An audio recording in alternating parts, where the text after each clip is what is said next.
नमस्कार दोस्तों, आदर्श technical classes Dausa में आपका हार्दिक स्वागत है। दोस्तों अपनी सीरीज चल रही है मौके पर चौका सीरीज ALP CBT 2 की, और मौके पे चौका सीरीज में आज लेकर आए हैं मापक यंत्र। कौन सा चैप्टर है? मापक यंत्र यानी इंस्ट्रूमेंट। तो मापक यंत्र है, उसके टॉप 75 क्वेश्चन लेकर आए हैं, और इस 75 टॉप जो क्वेश्चन है इसमें पूरे मापक यंत्र का अपन एनालिसिस करेंगे, और प्रत्येक जो प्रश्न होगा आपका व्याख्या सहित उसका पूरा का पूरा अपन क्या करेंगे, निचोड़ करेंगे। दोस्तों अभी तक आपने मशीन यानी DC जनरेटर है, DC मोटर है, आपके अलावा सिंगल फेज 3 फेज है, यहाँ पे सिंक्रोनस अल्टरनेटर ट्रांसफार्मर, इनके अगर आपने वीडियो नहीं देखे हैं तो प्लीज़ आप प्लेलिस्ट में जाकर के पूरा का पूरा रिवाइज देख सकते हो। और प्रातः 6 बजे से पूरा का पूरा थ्योरेटिकल इलेक्ट्रीशियन निःशुल्क कोर्स दिया जा रहा है दोस्तों, तो वहाँ पे प्लेलिस्ट के अंदर जाकर के आप देख सकते हो। वहाँ पर डे एक चैप्टर आ रहा है, और बहुत ही डीपली, बहुत ही तरीके से, बहुत सरल भाषा में समझाया गया है। और दोस्तों अभी तक आप चैनल पर नए हो तो प्लीज़ चैनल पर नए हैं तो सब्सक्राइब ज़रूर कीजिएगा, बेल आइकन घंटे को ज़रूर दबाइएगा। और यहाँ पे एक एक प्रश्न को अपन ध्यान से समझेंगे। तो यहाँ देखिएगा, आज का पहला प्रश्न है कि निम्नलिखित में से कौन सा मीटर एमीटर और वोल्ट मीटर दोनों का संयोजन होता है। तो भाई यहाँ पे कह रहा है कि एक तो एमीटर है और एक वोल्ट मीटर है, 2 मीटर किस मीटर के अंदर जुड़े हुए हैं, तो वो चीज़ समझते हैं। सबसे पहले बात करते हैं अपन एमीटर क्या होता है। भाई अपन ये कहते हैं नॉर्मली कि ये जैसे कोई लोड होता है, और लोड होता है तो इस लोड तक अपन को विद्युत पहुंचानी है, और यहाँ पहुंचानी है। तो मेरे दोस्तों यहाँ पे अपन ने कहा कि इसमें धारा जा रही है, ये धारा जा रही है, धारा को कौन मापेगा? तो अपन कहेंगे एमीटर मापता है। और एमीटर को अपन हमेशा एमीटर के फेज तार के किस क्रम में जोड़ते हैं? तो यहाँ अपन कहेंगे ये हमारा एमीटर है। कौन सा मीटर है? एमीटर होता है।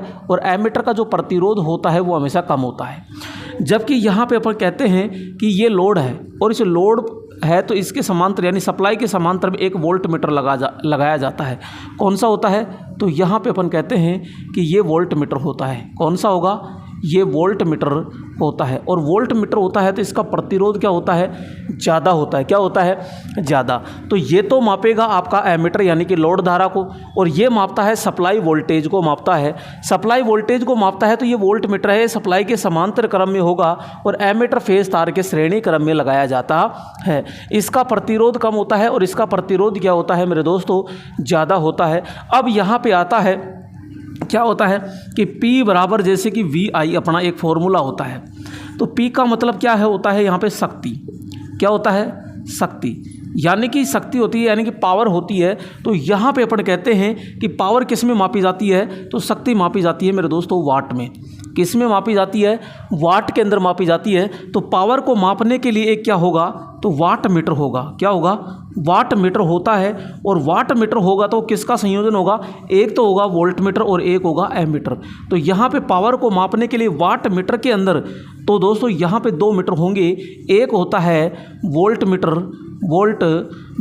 और एक होता है एमीटर। क्या होता है? एमीटर होता है। तो इस वाट मीटर के अंदर वोल्ट मीटर और एमीटर दोनों का संयुक्त रूप कौन सा होता है? तो वाट मीटर होता है। ऊर्जा मीटर, दोस्तों ऊर्जा मीटर की अगर बात करते हैं तो ऊर्जा मीटर कौन सा होता है?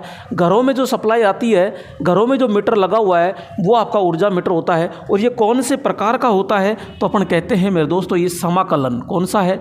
समाकलन। ये समाकलन प्रकार का होता है, यानी कि इंटीग्रेटिंग प्रकार का होता है, एकीकृत प्रकार का होता है। जबकि यहाँ पे अपन कहते हैं कि ये जो आपके वाट मीटर है, मल्टीमीटर है, ये आवर्ती मीटर होते हैं, ये रीडिंग शो करते हैं। तो ये कौन से होते हैं? कौन से होंगे भाई? ये तो समाकलन प्रकार का हो गया। यहाँ पे ये कौन से मीटर होते हैं? एक होता है आपका रिकॉर्डिंग, और एक होता है आपका सूचक यंत्र। तो ये होंगे आपके कौन से? सूचक यंत्र। कौन से होंगे? सूचक यंत्र यानी इंडिकेटिंग यंत्र। कौन से होंगे? इंडिकेटिंग यंत्र होते हैं, समाकलन इंटीग्रेटिंग होते हैं। और यहाँ पे एक होता है आपका कौन सा? अभिलेखन यानी कि कौन सा? रिकॉर्डिंग मापक यंत्र होता है। तो यहाँ पूछा गया है एमीटर और वोल्ट मीटर दोनों का संयोजन होता है। तो यहाँ अपन ने बता दिया कि वाट मीटर होता है। तो राइट ऑप्शन क्या हो जाएगा? यहाँ पे ए ऑप्शन होता है। दोस्तों एक एक प्रश्न का व्याख्या से पूरा का पूरा निचोड़ करेंगे। लेकिन प्लीज़ आपका देखो बहुत बहुत सहयोग हुआ, क्योंकि अपने चैनल पे 5000 सब्सक्राइब पूरे कर लिए हैं अपन ने, चैनल मोनेटाइज भी हो गया है मेरे दोस्तों। लेकिन यहाँ अभी बहुत ज़्यादा अपन को आवश्यकता है और धीरे धीरे ऐसा ही आपका सहयोग रहा तो एक दिन काफ़ी अपन ऊंचाइयों पे पहुंच जाएंगे। तो आप लोगों का सहयोग ज़रूर होना चाहिए। मुझे ये पूर्ण विश्वास है कि आप लोग बहुत ही अच्छा प्यार दे रहे हैं और चैनल को ज़रूर, जिन्होंने सब्सक्राइब नहीं किया है वो प्लीज़ चैनल को सब्सक्राइब करें और दोस्तों को ज़रूर बताएं, क्योंकि यहाँ पे पूरा का पूरा कंटेंट जो पेड कोर्स के अंदर आपको नहीं मिल पाया वो कंटेंट मैंने बिल्कुल निःशुल्क आपको यूट्यूब पर दे रहा हूँ। इससे बड़ी और क्या बात हो सकती है मेरे दोस्तों। तो इतना सा सहयोग ज़रूर कीजिएगा, आप इस परिवार को थोड़ा सा और बड़ा कीजिए, ठीक है दोस्तों। अगला प्रश्न आता है आपका ये नंबर 2, और नंबर 2 प्रश्न क्या है तो देखिएगा।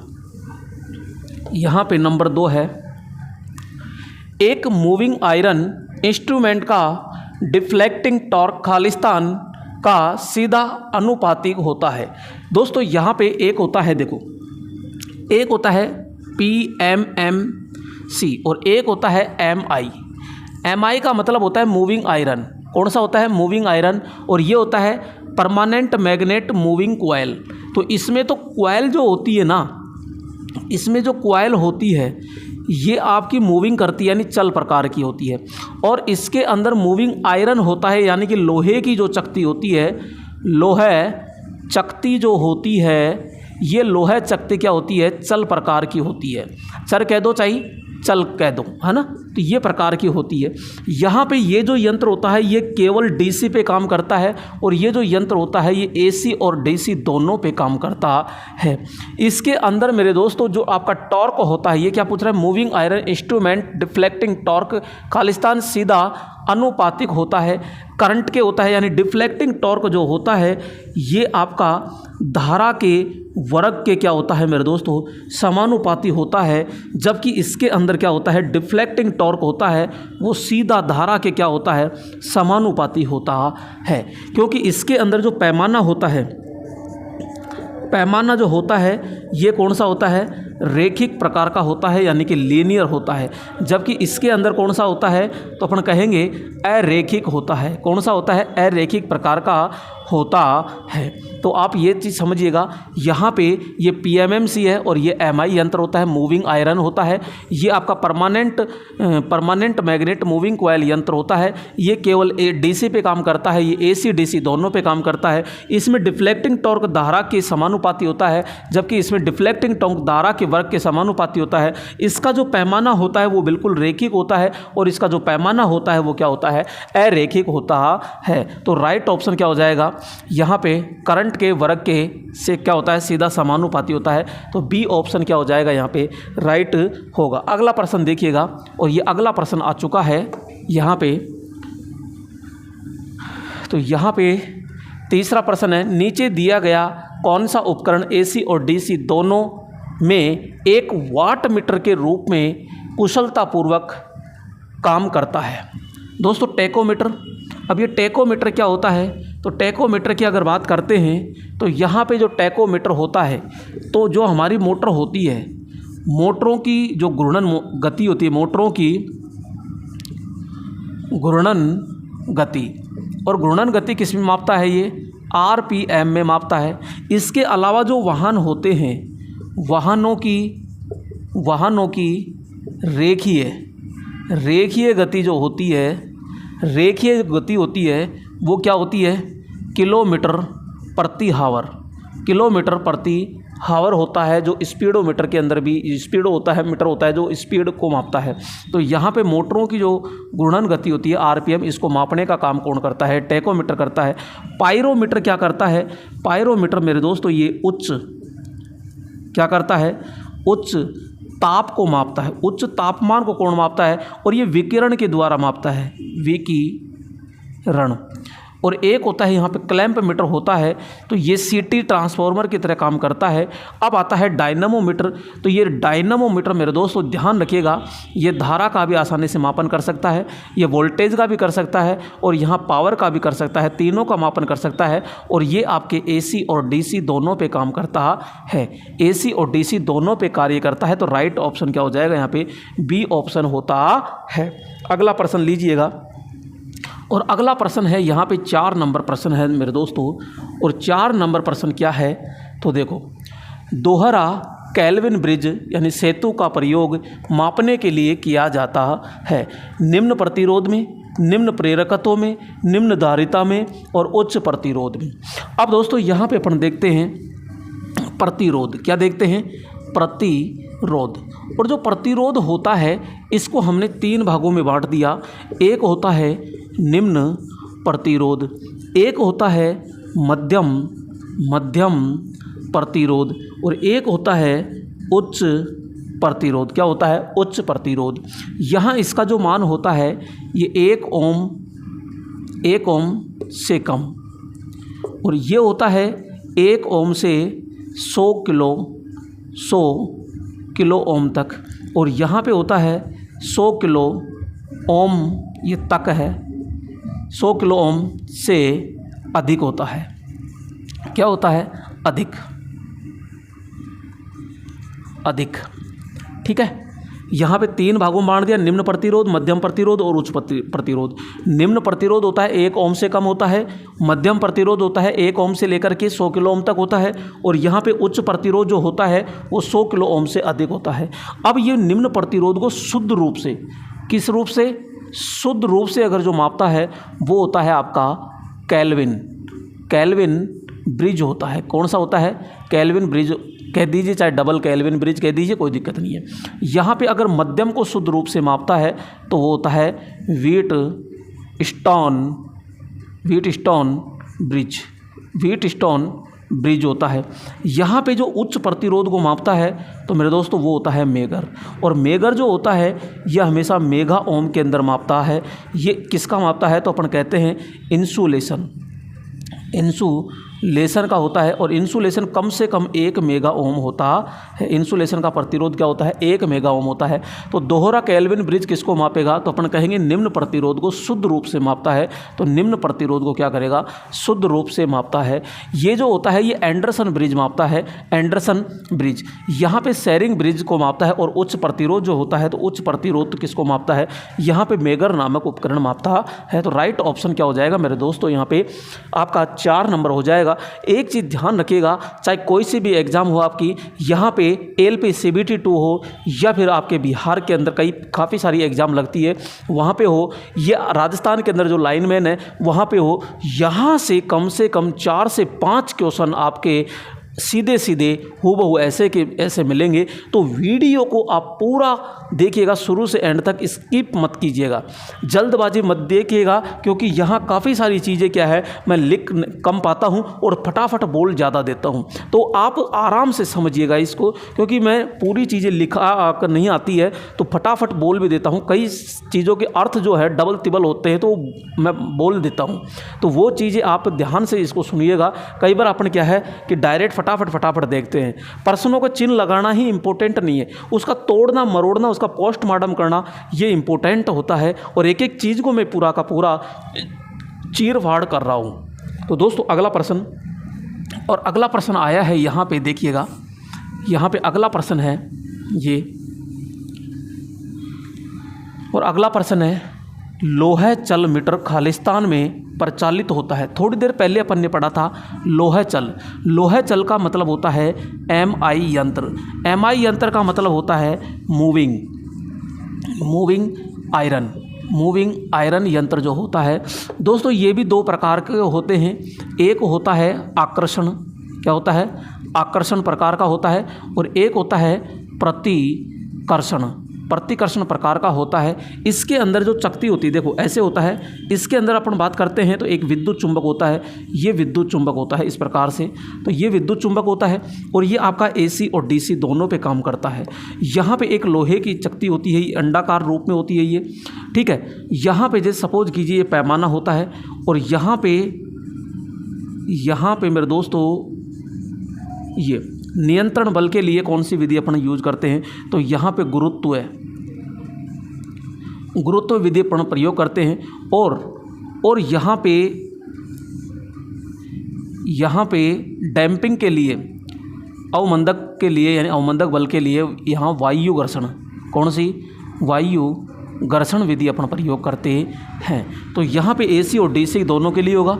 इसका जो पैमाना होता है वो अरैखिक, कौन सा होगा, इसका पैमाना अरैखिक होता है। इसके अंदर डिफ्लेक्टिंग जो टॉर्क होता है वो धारा के वर्ग के क्या होता है, समानुपाती होता है। तो काफ़ी सारी चीज़ें अपन ने कर ली। देखो इसमें चुंबक कौन सा प्रयोग होगा, तो अपन कहेंगे इसमें चुंबक जो होता है ये विद्युत चुंबक प्रयोग होता है। इसमें जो कॉइल होती है वो स्थिर रहती है, जबकि यहाँ लोह चकती होती है वो क्या करती है, चलती है। तो ये देखो लोह चकती इस तरह होती है, जैसे ही चुंबक बनता है तो ये लोह चकती इस ओर खिसकती है और जब खिसकेगी तो यहाँ पे जो ये आपका निडल है, संकेतक है, ये क्या करेगा, पैमाने पर चलता है। यहाँ पे अवमंदक बल के लिए कौन सी विधि होगी, वायु घर्षण होगी, जबकि यहाँ पे नियंत्रण बल के लिए कौन सी होगी, गुरुत्व विधि अपन प्रयोग करते हैं। डिफ्लेक्टिंग जो टॉर्क होता है धारा के वर्ग के समानुपाती होता है। तो यहाँ MI यंत्र है, तो केवल AC में, केवल DC में, या तो AC अथवा DC। और ये कह रहा है दृष्टकारी का रूप, दृष्टकारी नहीं, यहाँ पे सीधा ऑप्शन हो जाएगा क्या, C ऑप्शन होता है। अगला प्रश्न आता है यहाँ पे, और ये प्रश्न देखिएगा यहाँ पे अगला 6 नंबर क्वेश्चन आ चुका है। और 6 नंबर प्रश्न है कि मापन प्रणाली का कार्य क्या होता है। मापन प्रणाली का कार्य क्या होता है। भाई मापन प्रणाली कौन सी है, सूचक फलन होती है, रिकॉर्डिंग फलन होती है, नियंत्रण फलन होती है, संकेतक करना है, रिकॉर्डिंग करना है, नियंत्रण फलन होती है। तो भाई मापन प्रणाली जो होती है, मापन प्रणाली केवल मान को मापती है। क्या करती है, मान को मापती है। तो वो आपकी कौन सी प्रणाली होगी, संकेतक करना, संकेत हो गया, रिकॉर्डिंग करना, और एक होता है नियंत्रण फलन। तो भाई नियंत्रण फलन तो कौन सा होता है, यहाँ पे सूचक फलन हो गया, रिकॉर्डिंग हो गया, नियंत्रण हो गया। तो नियंत्रण करना यानी कि यहाँ पे मापन प्रणाली का कार्य क्या है, तो भाई यहाँ पे सूचक यानी इंडिकेटिंग हो गया, जो केवल अपन ये कहते हैं कि जो स्टार्टर होता है, स्टार्टर के अंदर वोल्टमीटर एमीटर लगा होता है, वो कौन सा हो गया, सूचक यंत्र होता है आपका। एक होता है रिकॉर्डिंग, जो ग्राफ पेपर पर दर्शाता है, किस पर दर्शाता है, ये अपन कहेंगे ग्राफ पेपर पर दर्शाता है, तो वो रिकॉर्डिंग फलन होता है। एक होता है जैसे कि अपन समाकलन, इसको अपन ये कह सकते हैं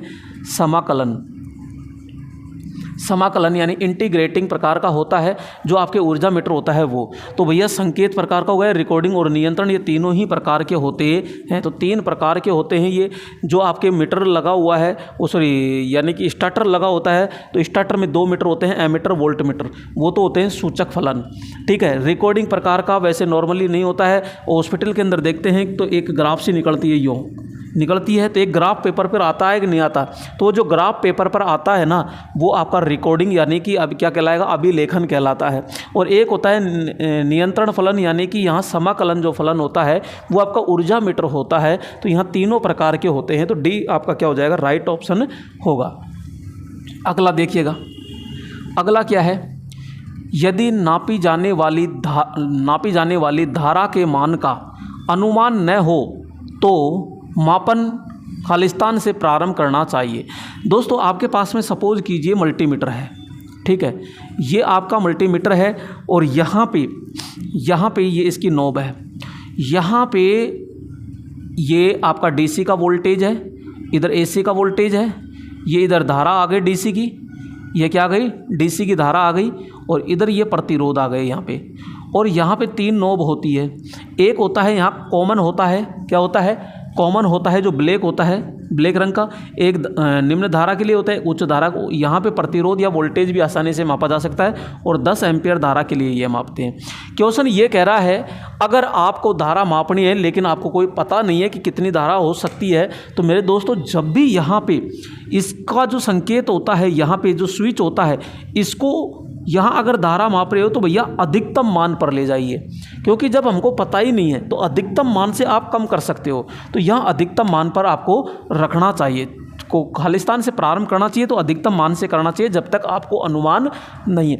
गलती से आप सपोज कीजिए कम पे रखते हो, जैसे आपके पास में सपोज कीजिए 15 एम्पियर धारा आ रही है और आप 5 एम्पियर पे अगर इस संकेत को क्या कर रहे हो, फिक्स कर रहे हो, तो यहाँ पे आपको दिक्कत आ सकती है, यहाँ वायरिंग जो होती है वो जल सकती है। तो अपन कहेंगे यहाँ पे उच्चतम मान सीमा पर रखा जाता है, तो सी ऑप्शन क्या हो जाएगा, यहाँ पे राइट ऑप्शन होगा। अगला प्रश्न लीजिएगा, और अगला प्रश्न आ चुका है वोल्ट मीटर। क्वेश्चन क्या कह रहा है, वोल्ट मीटर खालिस्तान वाला गैल्वेनोमीटर होता है। भैया यहाँ पे बात करते हैं अपन यहाँ पे कि एक गैल्वेनोमीटर होता है, और गैल्वेनोमीटर का अगर पाठ्यांक अपन देखते हैं तो यहाँ 0 होता है, एक तरफ प्लस होता है, एक तरफ माइनस होता है, यहाँ पे ये होता है। गैल्वेनोमीटर क्या करता है, तो यहाँ पे अपन ने लिखा कि गैल्वेनोमीटर, और ये जो गैल्वेनोमीटर होता है ये केवल धारा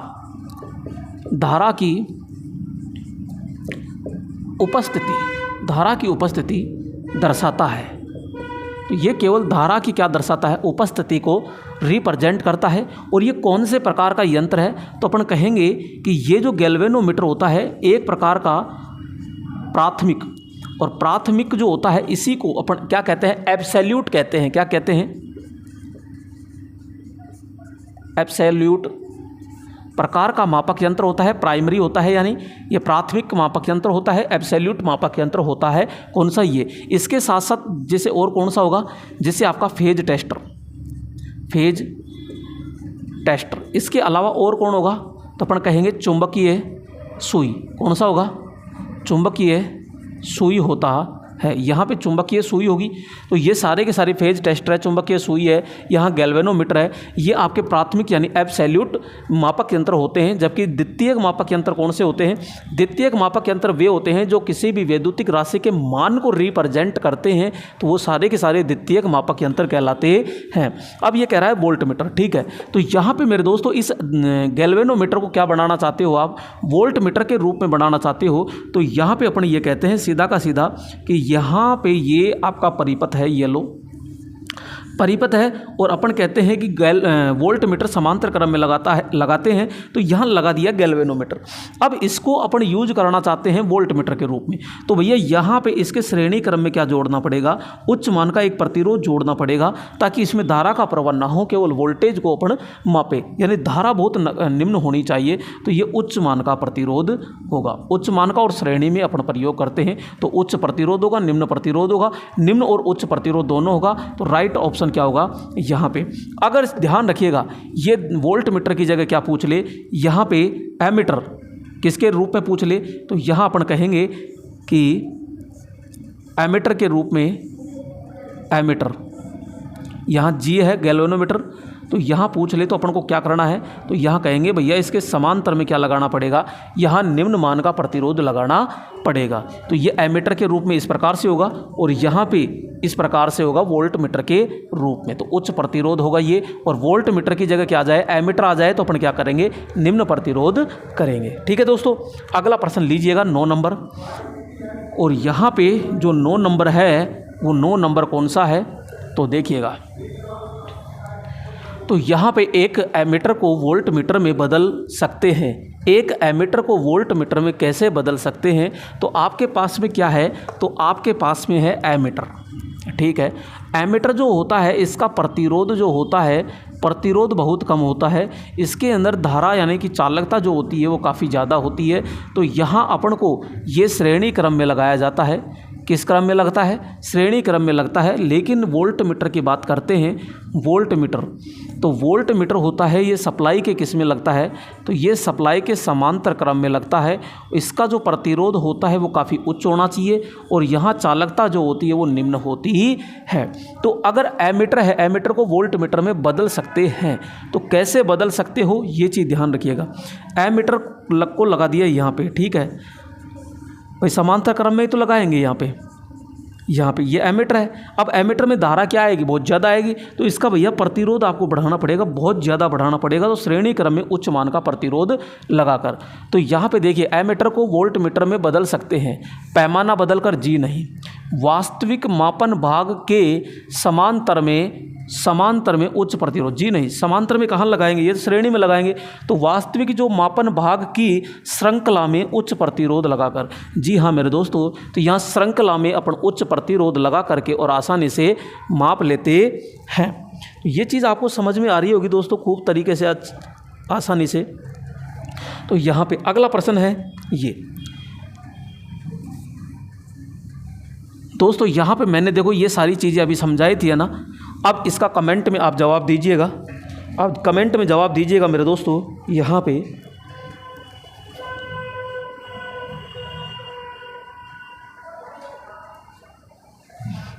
कमेंट में जवाब दीजिएगा। हाँ जी, क्या हुआ? अभी तक जवाब नहीं आया भाई दोस्तों आपका। एक वोल्ट मीटर और एक एमीटर का प्रतिरोध क्रमशः होता है। जस्ट मैंने अभी बताया था कि एक आपका होता है वोल्ट मीटर, क्या होता है? वोल्ट मीटर होता है, और एक होता है आपका एमीटर, एक होता है एमीटर। वोल्ट मीटर होता है संयोजन, किसकी बात कर रहे हैं? संयोजन। तो ये आपके सप्लाई के वोल्ट मीटर, तो यहाँ पे संयोजन की बात करते हैं, तो ये सप्लाई के समांतर में लगता है और ये फेज तार के श्रेणी में लगाया जाता है। इसका प्रतिरोध की बात करते हैं, प्रतिरोध, तो ये प्रतिरोध जो होता है, प्रतिरोध यहाँ पे उच्च होता है, यानी प्रतिरोध क्या होगा? उच्च, और इसका होता है मेरे दोस्तों निम्न होता है, ठीक है। यहाँ पे अगर चालकता की बात करते हैं, चालकता, तो चालकता इसकी क्या होती है? निम्न होती है। चालकता क्या होती है? यानी कि निम्न होती है। जबकि यहाँ पे चालकता क्या होती है? उच्च होती है। यहाँ पे मापन की बात करते हैं, मापन, तो ये क्या मापता है? ये वोल्टेज का मापन करता है और ये लोड धारा का मापन करता है। किसका करता है? लोड धारा का मापन करता है। तो वोल्ट मीटर और एमीटर का प्रतिरोध क्रमशः होता है। तो भैया वोल्ट मीटर का तो क्या हो जाएगा? उच्च होता है, तो ये हो जाएगा, क्योंकि उच्च तो नहीं आएगा ना, तो यहाँ पे उच्च आएगा। और एमीटर का क्या आएगा? निम्न। तो राइट ऑप्शन क्या हो जाएगा? यहाँ पे सी ऑप्शन होता है। अब ये दो चीज़ के साथ में देखो, ये काफ़ी सारी चीज़ें अपनी क्लियर होती जा रही है। यहाँ आपसे पूछ ले कि दोनों कौन से मीटर होते हैं, तो अपन कहेंगे ये सूचक प्रकार के यंत्र होते हैं। सूचक प्रकार, सूचक प्रकार का मतलब होता है इंडिकेटिंग,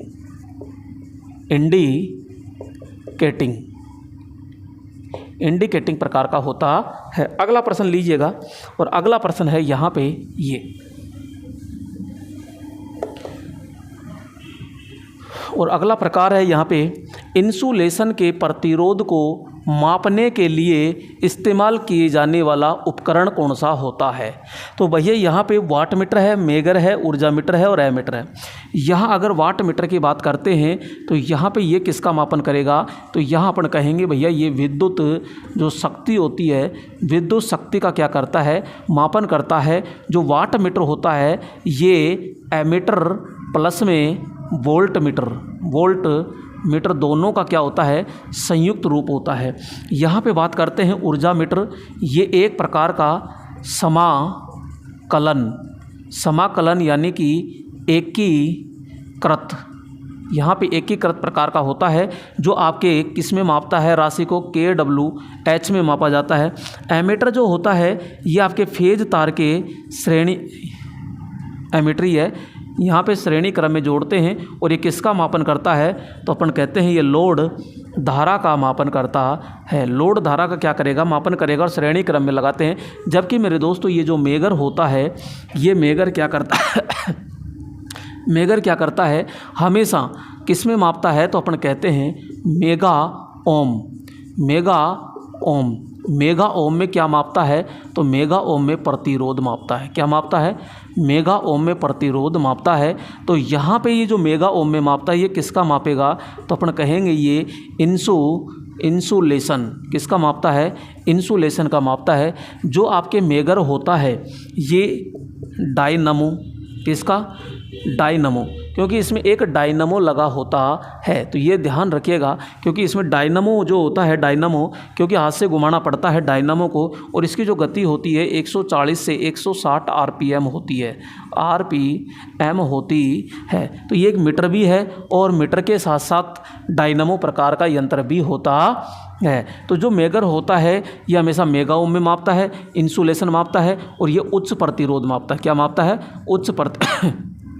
उच्च प्रतिरोध यानी मेगा ओम में मापता है। और यहाँ पे अपन कहेंगे कि इसका जो पैमाना होता है यहाँ पे एक तरफ 0 होता है और एक तरफ क्या होता है?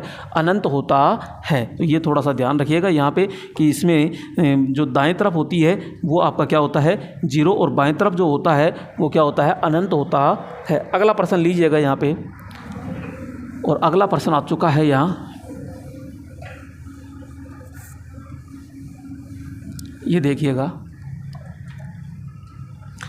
मेगर का प्रयोग निम्नलिखित में से किसमें नहीं किया जाता है? तो भाई मेगर का प्रयोग किसमें नहीं करेंगे? भैया मेगर का प्रयोग जो होता है, अपन बार बार कह रहे हैं कि अचालक जो प्रतिरोध होते हैं उसको मापने में इसका मेगर का प्रयोग करते हैं जो मेगा ओम में होता है। ठीक है, प्रतिरोध मापने में, ठीक है, हम प्रतिरोध मापने में बिल्कुल करेंगे। भूदोष परीक्षण में होता है, यहाँ पे लाइन दोष परीक्षण में करते हैं, और एक होता है वोल्टता मापन में। भैया वोल्टता मापन में तो अपन वोल्ट मीटर का प्रयोग करेंगे। किसका करेंगे? वोल्ट मीटर का प्रयोग करेंगे। भाई यहाँ पे लाइन दोष हो रहा है तो इसमें प्रतिरोध के द्वारा, कंटिन्यूटी के द्वारा अपन आसानी से चेक कर सकते हैं। भू दोष भी होता है तो यहाँ पे उसका भी अपन प्रतिरोध के द्वारा ज्ञात करते हैं, और यहाँ प्रतिरोध तो मापते ही हैं। तो नहीं किया जाता है तो ये वोल्टेज का नहीं करेंगे। तो राइट ऑप्शन क्या हो जाएगा? यहाँ पे डी ऑप्शन होता है। अगला प्रश्न आता है यहाँ पे मेगर की गति कितनी रखी जाती है? दोस्तों अभी जस्ट मैंने आपको बताया था कि 140 से 160 आरपीएम रखा जाता है। तो यहाँ पे मेगर की गति कितनी रखी जाती है? 120 है, 140 है, 160 आरपीएम है और 100 आरपीएम होती है। तो पहली प्राथमिकता अपन की क्या कहेंगे कि 160 आरपीएम की जाती है। अगर यहाँ ऐसे दे दे 140 से 160 तो ये राइट ऑप्शन होगा। 160 ऑप्शन में नहीं होगा तो फिर अपन 140 करेंगे, लेकिन अपन थोड़ा सा ये जिक्र करेंगे कि भाई थोड़ी सी ज़्यादा हो, तो ज़्यादा करने से क्या है, वोल्टेज जो बनेगा, आउटपुट डीसी मिलेगी वो ज़्यादा रहेगी तो एक्चुअल में सही रीडिंग मापता है। क्योंकि अगर कम डीसी देती है, कम वोल्टेज होता है तो वास्तविक मान नहीं आता है, वास्तविक मान से कम रीडिंग आती है। मेगर जो होता है ये ध्यान रखिएगा, मेगर एक प्रकार का क्या है, डीसी जनरेटर। डीसी जनरेटर के साथ साथ प्लस में ये मीटर भी होता है। डीसी जनरेटर का मतलब होता है डायनमो। क्या होता है? डीसी जनरेटर का मतलब यहाँ क्या है, डायनमो से होता है। और इसके कितने लीड होती है? इसके 3 टर्मिनल होते हैं, प्लस होता है, माइनस होता है और एक क्या होती है, ग्रिड होती है। तो यहाँ पे 3 लीड प्रयोग करते हैं और ये मेगा ओम में मापता है। किस में मापता है? हमेशा मेगा ओम के अंदर प्रतिरोध को मापा जाता है। अगला प्रश्न लीजिएगा। तो यहाँ पे अगला प्रश्न आ चुका है, ये गर्म तार उपकरण यानी हॉट वायर इंस्ट्रूमेंट पड़ता है। दोस्तों ये गर्म तार कैसा होता है? तो अपन कहते हैं कि यहाँ पे जैसे कि प्रतिरोध होता है और यहाँ पे एसी और डीसी दोनों अपन देते हैं। यहाँ पे क्या होता है, एक सपोर्ट वायर लगाया जाता है इस तरह। तो ये धरातल होता है, यहाँ पे एक यहाँ चक्री होती है ये, और यहाँ पे एक वायर बांध के और इसको यूँ करके और एक स्प्रिंग के साथ नीचे बांध दिया जाता है। यहाँ जो पॉइंट होता है इससे एक पैमाना निकाला ये संकेतक होता है, जो पैमाना होता है ये इस प्रकार से। और यहाँ पे एक चुंबक होता है, ये क्या है, चुंबक होता है, चुंबक। तो यहाँ जैसे विद्युत जाती है तो यहाँ प्रतिरोध होता है, गर्म होता है, गर्म होता है तो ये लंबाई ज़्यादा होती है, लंबाई ज़्यादा होती है तो स्प्रिंग क्या करेगी, खींचेगी। तो ये धागा है तो ये यूँ है तो ये नीचे की ओर फोर्स लगाती है, ये नीचे की ओर, तो इसे खींचेगी, इसे खींचेगी। चक्री हमारी यूँ घूमेगी, चकती यूँ घूमती है तो ये संकेतक यूँ दर्शाता है। तो यहाँ पर क्या होता है, प्रतिरोध को दर्शाया जाता है। इसका जो पैमाना होता है, इसका जो पैमाना होता है वो कैसा होगा, तो अपन कहेंगे अरैखिक पैमाना होता है। इसका पैमाना कैसा होगा, अरैखिक होता है। यहाँ पे जो ऊर्जा होगी, ऊर्जा खपत ऊर्जा खपत बहुत ज़्यादा होती है, तो ये किसको दर्शाएगा? यही तो कह रहा है, शिखर मान को, औसत मान को, आरएमएस मान को, इनमें से कोई नहीं। तो ये हमेशा आरएमएस मान को पढ़ता है, यानी रूट मीन्स स्क्वायर वैल्यू होती है। जो आरएमएस मान दर्शाते हैं, वो आरएमएस मान दर्शाते हैं, वो कौन सा होता है? तो एसी का माप, एसी के जितने भी मापक यंत्र होंगे, एसी मापक यंत्र, एसी मापक यंत्र, और एक होता है डीसी मापक यंत्र। तो मेरे दोस्तों यहाँ पे एसी के जो मापक यंत्र होंगे वो क्या दर्शाएंगे? आरएमएस दर्शाएंगे, जबकि डीसी के मापक यंत्र, ध्यान रखना, क्या दर्शाएंगे? औसत मान दर्शाते हैं। क्या दर्शाते हैं? औसत मान। आरएमएस मान जो होता है वो तापन प्रभाव पर काम करता है, तापन प्रभाव पर, जबकि ये क्या किस पर? आवेश प्रभाव पर होता है, आवेश प्रभाव पर कार्य करता है। तो यहाँ पे ध्यान रखिएगा, एसी के मापक यंत्र आरएमएस मान दर्शाएगा, तापन प्रभाव पर काम करता है। दूसरी चीज़ यहाँ पे अपन कहते हैं डीसी का जो मापक यंत्र होता है वो औसत मान दर्शाते हैं, औसत मान और आवेश प्रभाव पर कार्य करते हैं। बहुत ही सारी चीज़ें देखो इधर अपन ने कंप्लीट कर ली है। तो यहाँ ऊर्जा की खपत काफ़ी ज़्यादा होगी और ये केवल आरएमएस मान को रिप्रेजेंट करते हैं। ठीक है, अगला प्रश्न आता है यहाँ पे 15 नंबर। और दोस्तों यहाँ पे 15 नंबर अपन देख चुके हैं, तो ये देखिएगा 15 नंबर क्या है, तो ये लीजिएगा 15 नंबर। कैथोड रे ऑसिलोस्कोप की आगत का मतलब है इनपुट, इनपुट प्रतिबाधा लगभग कितनी होती है? कैथोड रे ऑसिलोस्कोप, CRO की फुल फॉर्म क्या है? तो कैथोड रे ऑसिलोस्कोप। दोस्तों यहाँ पे आपसे पूछे कि CRO कितने वीमीय होती है? वीमीय, तो कितने वीमीय होती है? तो अपन कहेंगे कि ये 2 वीमीय होती है। CRO का जो दिल होता है, CRO का जो दिल होता है वो क्या कहलाएगा? तो अपन कहेंगे कैथोड रे ट्यूब, CRT होता है। यानी CRO का जो दिल है वो कौन है? CRT होता है। तो यहाँ पे जो कैथोड रे ट्यूब होती है ये तापीय उत्सर्जन पर काम करती है। तो यहाँ पे अपन कहते हैं सिद्धांत, क्या? सिद्धांत। तो ये तापीय उत्सर्जन सिद्धांत पर कार्य करती है। तो यहाँ पे कैथोड रे ऑसिलोस्कोप की आगत मूल्य, तो दोस्तों यहाँ पे इसकी जो इनपुट प्रतिबाधा होती है, इनपुट प्रतिबाधा जो होती है, इनपुट प्रतिबाधा वो लगभग 1 मेगा ओम होती है। कितनी होती है? 1 मेगा ओम, 0.10 ये 1 मेगा ओम होती है। तो राइट ऑप्शन क्या हो जाएगा? यहाँ पे डी होता है। इसका कैथोड रे जो ट्यूब होती है, इसका जो माप यानी पैमाना होता है, मापन मानते हैं, तो यहाँ पे इस प्रकार का होता है यूँ, और इसको कहते हैं लिसाजू पैटर्न, लिसाजू पैटर्न कहते हैं। कौन सा पैटर्न आता है? ये लिसाजू पैटर्न होता है। अगला प्रश्न देखिएगा यहाँ पे, और अगला प्रश्न 16 नंबर क्वेश्चन है।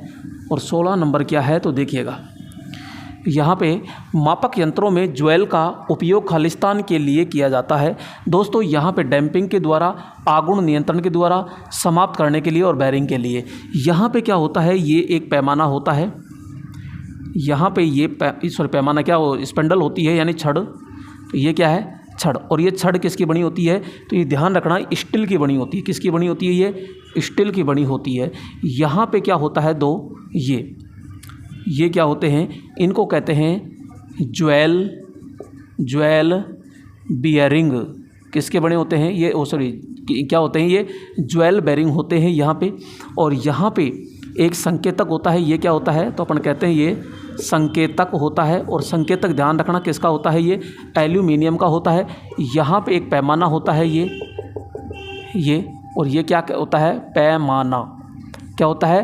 पैमाना कह दो या इसे डायल कह दीजिए, ठीक है, पैमाना कह दीजिए, डायल कह दीजिए। ये भी किसका बनेगा? तो ये एल्यूमिनियम का होगा। संकेतक कह दीजिए या इसे आप सुई कह दीजिए, ठीक है, सुई कह दीजिए या पॉइंटर कह दीजिए, संकेतक हो गया। तो यहाँ एल्यूमिनियम का बना होता है, ये भी एल्यूमिनियम का बना होता है, ठीक है। यहाँ पे जो छड़ होती है स्टील की होती है और 2 ज्वेल बेरिंग होते हैं। तो ये सारी चीज़ें आप लोग को नॉर्मल छोटे तरीके से याद रखनी होगी, ये सभी के अंदर होती है। तो यहाँ पे बेरिंग का कार्य होता है। अगला प्रश्न लीजिएगा यहाँ पे, और अगला प्रश्न आ चुका है यहाँ पे आपके स्क्रीन पर। दोस्तों आज जो प्रश्न होंगे पूरे के पूरे बहुत ही ऑथेंटिक प्रश्न होंगे और पूरे के पूरे आए हुए एग्जाम में है, इस चीज़ का ध्यान रखिएगा। यहाँ पे कैरी फॉस्टर ब्रिज द्वारा खालिस्तान का मापन किया जाता है। कैरी फॉस्टर किसका मापन करता है? बहुत कम मान के प्रतिरोध का, बहुत उच्च मान के प्रतिरोध का, दो लगभग समान प्रतिरोध में अंतर का और दो लगभग समान वोल्टेज के अंतर का। सबसे पहले बात करते हैं कैरी फॉस्टर जो ब्रिज होता है ये 100% प्रतिरोध का मापन करता है। किसका मापन करता है? प्रतिरोध का करता है। लेकिन प्रतिरोध का कैसे करता है वो चीज़ भी देखिएगा। यहाँ अपन कहते हैं कि दो प्रतिरोध है और दो प्रतिरोध है तो अपन कहते हैं कि इसमें एक तो होता है 10 किलो ओम और एक होता है 9.99 किलो ओम होता है। एक होता है 10 किलो ओम, एक होता है 9.99 किलो ओम। दोस्तों ये दोनों लगभग बराबर से है क्या कि भाई ये 9.99 किलो ओम है और ये 10 किलो ओम है, तो लगभग दोनों बराबर है, लेकिन थोड़ा सा तो अंतर है, तो लगभग समान मान के हों, लगभग समान मान के हों। और इनके जो अंतर होता है यानी प्रतिरोध का जो अंतर आ रहा है, इस अंतर को मापने के लिए किसका प्रयोग करेंगे अपन? यहाँ पे कैरी फॉस्टर ब्रिज का प्रयोग किया जाता है। तो ये बहुत ही अच्छा प्रश्न है। तो यहाँ कहेंगे दो लगभग समान हो और प्रतिरोध का अंतर होता है, तो यहाँ पे सी ऑप्शन क्या हो जाएगा? आपका राइट ऑप्शन होता है। अगला प्रश्न आता है आपके यहाँ पे 18 नंबर देखिएगा। और 18 नंबर क्या है? तो ये देखिएगा 18 नंबर, तो यहाँ पे एक kWh मीटर खालिस्तान वर्ग में आता है। तो दोस्तों यहाँ पे जो डिजिटल में आता है, समाकलनीय आती है, पंजीकृत आता है, विक्षेपक आता है। तो यहाँ पे जो kWh होता है ये क्या है? तो अपन कहते हैं ये एक ऊर्जा मीटर होता है। ऊर्जा मीटर बोले तो यानी एनर्जी मीटर। कौन सा मीटर होगा? एनर्जी। और ये जो मीटर यंत्र आता है ये आपके समाकलन यंत्र में आता है। इसे ही कहते हैं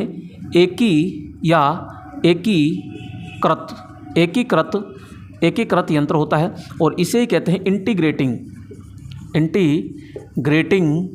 इंटीग्रेटिंग यंत्र। ये तीनों एक ही नाम है, अलग अलग तरीके से इसको बोल सकते हैं। तो ऊर्जा मीटर ये होता है।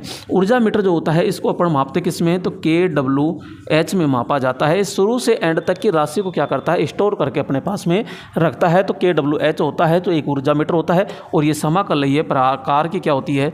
ये। तो दोस्तों ये 3 प्रकार के होते हैं। एक होता है आपका सूचक यंत्र होता है, सूचक यंत्र। एक होता है रिकॉर्डिंग यंत्र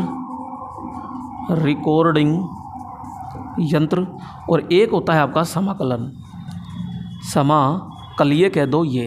तो ये 3 प्रकार के होते हैं जो सूचनाएं देता है। जैसे कि आपके स्टार्टर होता है, मोटर का स्टार्टर, तो एमीटर वोल्टमीटर लगे होते हैं, तो वो कौन से प्रकार के हैं? ये।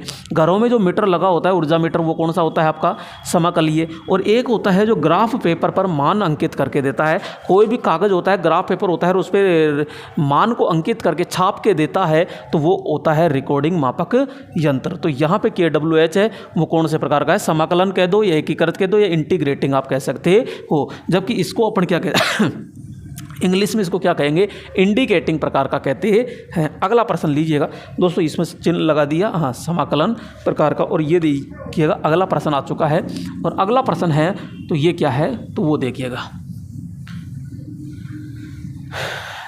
अगला है मल्टीमीटर खालिस्तान मान यानी माप सकता है। भाई ये मल्टीमीटर क्या है? मल्टी का मीटर क्या है? मल्टी का मतलब क्या है? बहु, यानी कि इसको अपन क्या कहेंगे? बहुमापी भी कह सकते हैं। इसको अपन क्या कहते हैं? एवो भी कहते हैं, यानी AVO। ए का मतलब होता है यहाँ पे यानी एमीटर, यानी धारा मापेगा। ये क्या मापेगा? धारा मापेगा। वी का मतलब होता है वोल्टेज, तो ये वोल्टेज मापता है। ओ का मतलब ओम में मापता है, यानी प्रतिरोध मापता है। तो यहाँ पे इसको बहुमापी भी कहते हैं, एवोमीटर भी कहते हैं। ये धारा, वोल्टेज और प्रतिरोध तीनों को मापने का कार्य करता है। ये चीज़ ध्यान रखिएगा। जो टीवी इलेक्ट्रीशियन होते हैं वो सबसे ज़्यादा जो मीटर यूज में लेते हैं, सबसे ज़्यादा मीटर जो प्रयोग करते हैं वो कौन सा होता है? आपका मल्टीमीटर होता है। तो इससे अपन प्रतिरोध भी आसानी से माप सकते हैं, धारा भी माप सकते हैं, वोल्टेज भी माप सकते हैं। इसे कोई भी तार की कंटिन्यूटी मापनी हो तो वो भी अपन माप सकते हैं। तो राइट ऑप्शन क्या हो जाएगा? यहाँ पे डी ऑप्शन होता है। 2 प्रकार का होता है, एनालॉग और डिजिटल। ठीक है, ये 2 प्रकार के होते हैं। अगला आता है यहाँ पे, ये देखिएगा, अगला 20 नंबर प्रश्न है और 20 नंबर प्रश्न क्या कह रहा है, तो यहाँ पे यदि मल्टीमीटर की बैटरी कमज़ोर हो तो यह क्या करेगा। भाई यहाँ पे अपन कहते हैं, ये देखो, ये आपका मल्टीमीटर है और इसके पीछे की तरफ एक बैटरी लगी होती है, क्योंकि जैसे कोई वाइंडिंग का प्रतिरोध मापना है तो यहाँ पे इसको सप्लाई देने की आवश्यकता नहीं होती है, क्योंकि इसके पास खुद की बैटरी होती है। तो अब अगर इसकी बैटरी कमज़ोर है ना, और अपन इसकी लीड को लगा रहे हैं जैसे यहाँ प्रतिरोध मापने के लिए, अब ये रीडिंग तो दर्शाएगा, ये नहीं है कि रीडिंग नहीं दर्शाएगा, लेकिन इसकी जो वास्तविक मान होता है ना, उससे भी कम रीडिंग को दर्शाता है। शुद्ध रीडिंग देगा? जी नहीं भैया, शुद्ध रीडिंग पॉसिबल ही नहीं है। अगर बैटरी कमज़ोर है तो अधिक रीडिंग देगा, अधिक नहीं देगा, कम रीडिंग देता है ये। तो ये क्या करेगा, ये कम रीडिंग प्रदर्शित करता है। अगला आता है यहाँ पे, ये फ्रीक्वेंसी मीटर का अंतर को नहीं पढ़ पाता, फ्रीक्वेंसी मीटर का अंतर को नहीं पढ़ सकता है। तो भैया यहाँ पे एक होता है फ्रीक्वेंसी मीटर, कौन सा मीटर होता है, फ्रीक्वेंसी यानी कंपनदर्शी मीटर होता है एक, कौन सा होता है, एक कंपनदर्शी फ्रीक्वेंसी मीटर, फ्रीक्वेंसी मीटर होता है। ये जो कंपनदर्शी फ्रीक्वेंसी मीटर होता है, इसमें क्या है, इस तरह की छोटी छोटी पत्तियां लगी होती है, ये इस प्रकार की होती है जो कंपनों के दर से मापती है। तो यहाँ पे ये क्या करती है, इस प्रकार से होता है। तो ये आधे चक्कर की फ्रीक्वेंसी को तो आसानी से माप लेती है, लेकिन आधे से कम को नहीं मापती है। तो यहाँ पे 10 चक्कर नहीं, 5 चक्कर नहीं, तो यहाँ 2 चक्कर से कम की को नहीं मापती है, आधे चक्कर तक तो ये आसानी से माप लेता है। तो फ्रीक्वेंसी मीटर जो होता है वो आधे चक्कर से कम को नहीं मापता है, और एक ये कंपनदर्शी प्रकार का होता है। अगला क्वेश्चन लीजिएगा, और अगला प्रश्न आ चुका है, यह एक आदर्श धारा सोर्स में होना चाहिए। दोस्तों यहाँ पे आदर्श धारा सोर्स जो होता है, इसको अपन तरीके समझते हैं। तो देखिए, आइए इसको अपन पूरा का पूरा मैं एनालिसिस करके पूरा बता देता हूँ। यहाँ पे अपन बात करते हैं, एक होता है आपके धारा सोर्स, यहाँ पे अपन बात करते हैं धारा सोर्स, ये धारा सोर्स है। एक होता है, यहाँ पे बात करते हैं वोल्टेज सोर्स, ये वोल्टेज सोर्स है, ठीक है। एक धारा सोर्स है, एक वोल्टेज सोर्स है। इसी के अंदर मैं ये कहूँगा आदर्श, क्या, यहाँ पे आदर्श धारा सोर्स, ये आदर्श धारा सोर्स हो गया। एक यहीं पे मैं कहूँगा कि आदर्श वोल्टेज सोर्स, ठीक है। ये तो 4 प्रकार के हो गए, यहाँ पे इस प्रकार से ये 4 हो गए, ये हो गए 4 प्रकार के। अब इसमें होता क्या है कि जिसमें तीर का निशान है वो धारा सोर्स होगा। तो यहाँ पे अपन क्या कहते हैं, इसके यहाँ पे समांतर में एक आंतरिक प्रतिरोध लगाया जाता है, और ये होता है लोड, ठीक है। इसके अंदर सेम डिट्टो रहेगा, कोई दिक्कत नहीं है। इसमें होता है यहाँ प्लस और माइनस, तो इसके श्रेणी क्रम में ये प्रतिरोध होता है, और यहाँ पे लगा दिया लोड, ये। अब अपन कहते हैं इसमें ये लोड है कि ये जो धारा सोर्स है ज़्यादा से ज़्यादा यहाँ पे पहुँचनी चाहिए। भाई धारा से ज़्यादा से ज़्यादा यहाँ तब पहुँचेगी जब इसमें रुकावट हो, तो इसका प्रतिरोध अपन को क्या करना पड़ेगा, ज़्यादा करना पड़ेगा। तो यहाँ धारा सोर्स का जो प्रतिरोध होता है वो क्या होता है, तो अपन कहते हैं अधिक। अगर धारा सोर्स का प्रतिरोध अधिक होगा, आंतरिक प्रतिरोध अधिक होगा, तो यहाँ पे चालकता क्या हो जाएगी, चालकता अपन कहेंगे कम होती है, ठीक है। यहाँ पे वोल्ट मीटर की अगर बात करते हैं, सॉरी वोल्टेज सोर्स की अगर बात करते हैं, तो ये वोल्टेज जो सोर्स लग रहा है इसके श्रेणी में आंतरिक प्रतिरोध है, और ये आंतरिक प्रतिरोध ज़्यादा होगा या कम होगा, इसको थोड़ा सा ध्यान समझिएगा। तो अपन कहेंगे भाई यहाँ पे वोल्टेज आएगा इस तरह, तो यहाँ ज़्यादा से ज़्यादा पहुँचना चाहिए, और ज़्यादा से ज़्यादा तब पहुँचेगा जब इसका मान कम होगा। तो यहाँ पे अपन कहते हैं, तो यहाँ पे प्रतिरोध यानी आंतरिक प्रतिरोध की बात करते हैं, तो आंतरिक प्रतिरोध यहाँ क्या होगा, तो अपन कहेंगे निम्न होता है। जब आंतरिक प्रतिरोध निम्न हो जाएगा तो चालकता क्या हो जाएगी, तो चालकता हो जाती है मेरे दोस्तों अधिक। क्लियर। अब ये वोल्टेज सोर्स है, ये आदर्श वोल्टेज सोर्स है, यानी बिल्कुल सुधरा हुआ रूप, यानी 1% भी क्या हो गलती नहीं हो इसमें। तो भैया ये आपका प्रैक्टिकली है, प्रायोगिक वोल्टेज सोर्स होता है ये आपका। तो वोल्टेज सोर्स का प्रतिरोध, आंतरिक प्रतिरोध अगर निम्न है तो ये तो बिल्कुल ही सुधरा हुआ है, तो इसमें तो 1% एरर नहीं होगी। तो इसमें प्रतिरोध ध्यान से समझना, ये आदर्श जहाँ भी आता है ना वो 2 ही अक्षर जानता है, 0 और अनंत।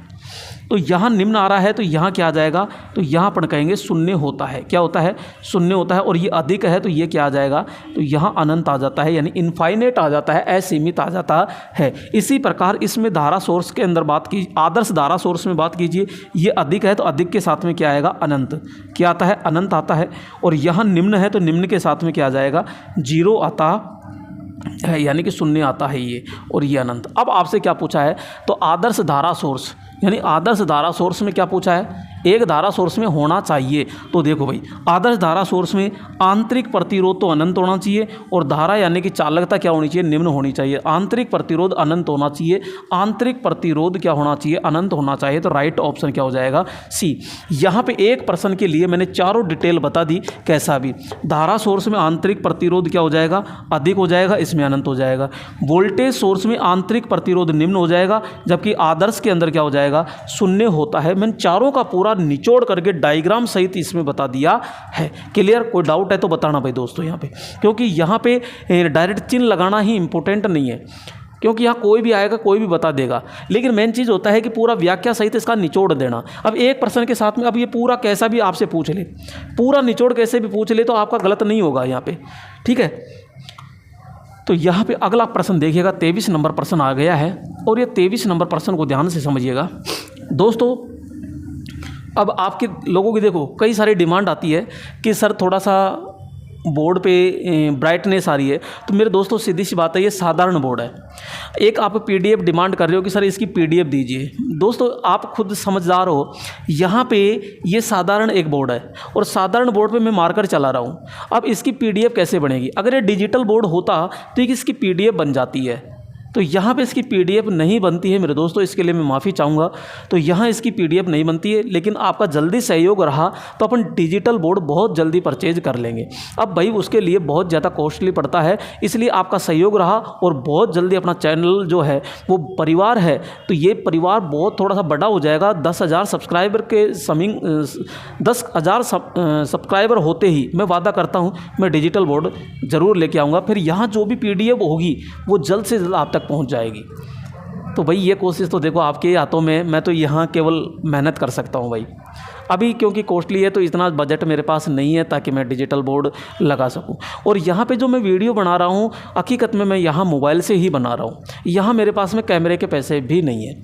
आप लोगों को मैं बिल्कुल सारा कंटेंट बिल्कुल निस्वार्थ बिल्कुल फ्री में दे रहा हूँ। अब ये इसका सहयोग तो बस आप लोगों से ही मैं उम्मीद लगा के बैठा हूँ, क्योंकि आप लोग ही आप अपना जो परिवार है इसको बहुत इंक्रीज़ कर पाओगे, बहुत बड़ा कर पाओगे। और जितना जल्दी सहयोग होगा उतना जल्दी मैं यहाँ पे डिजिटल बोर्ड लेके आऊँगा दोस्तों। फिर आपको एक से एक पीडीएफ दूंगा, एक से एक। यहाँ क्या होता है, जैसे कोई भी उपकरण है, जैसे ओममीटर वोल्टमीटर ये चीज़ है, तो मैं डायग्राम नहीं बता पाता जल्दी से। अब वो हो जाएगा तो मैं पूरा का पूरा अच्छे अच्छे कंटेंट यहाँ बता पाऊँगा। तो ये सब लोग आप लोगों की बदौलत है, क्योंकि मैं जब आपके सामने यहाँ पेश हो रहा हूँ तो यहाँ सीधी सी बात है, एक एक जो उपकरण है धीरे धीरे अपना सब कुछ कर लेंगे। लेकिन जितना जल्दी सहयोग हो सके उतना जल्दी आप क्या कीजिए, शेयर कीजिएगा। शेयर करोगे, एक दूसरे को जब शेयर करते हो तभी तो इंक्रीज होगा भाई। ऐसे अपन खुद ही देखेंगे तो कैसे बढ़ेगा। तो प्लीज़ आपसे हाथ जोड़ से निवेदन है कि आप थोड़ा सा इस चैनल को जल्दी से जल्दी क्या कीजिए, ग्रोथ करवाइए, ताकि मैं यहाँ पे ज़्यादा से ज़्यादा आपको बहुत अच्छे कंटेंट दे पाऊँ मेरे दोस्तों। ठीक है दोस्तों, आइए प्रश्न पे। तो यहाँ पे इलेक्ट्रिकल परिपथ की निरंतरता सामान्यतः खालिस्तान द्वारा जांच की जाती है। तो यहाँ पे इलेक्ट्रिकल परिपथ है और उसकी निरंतरता का मतलब होता है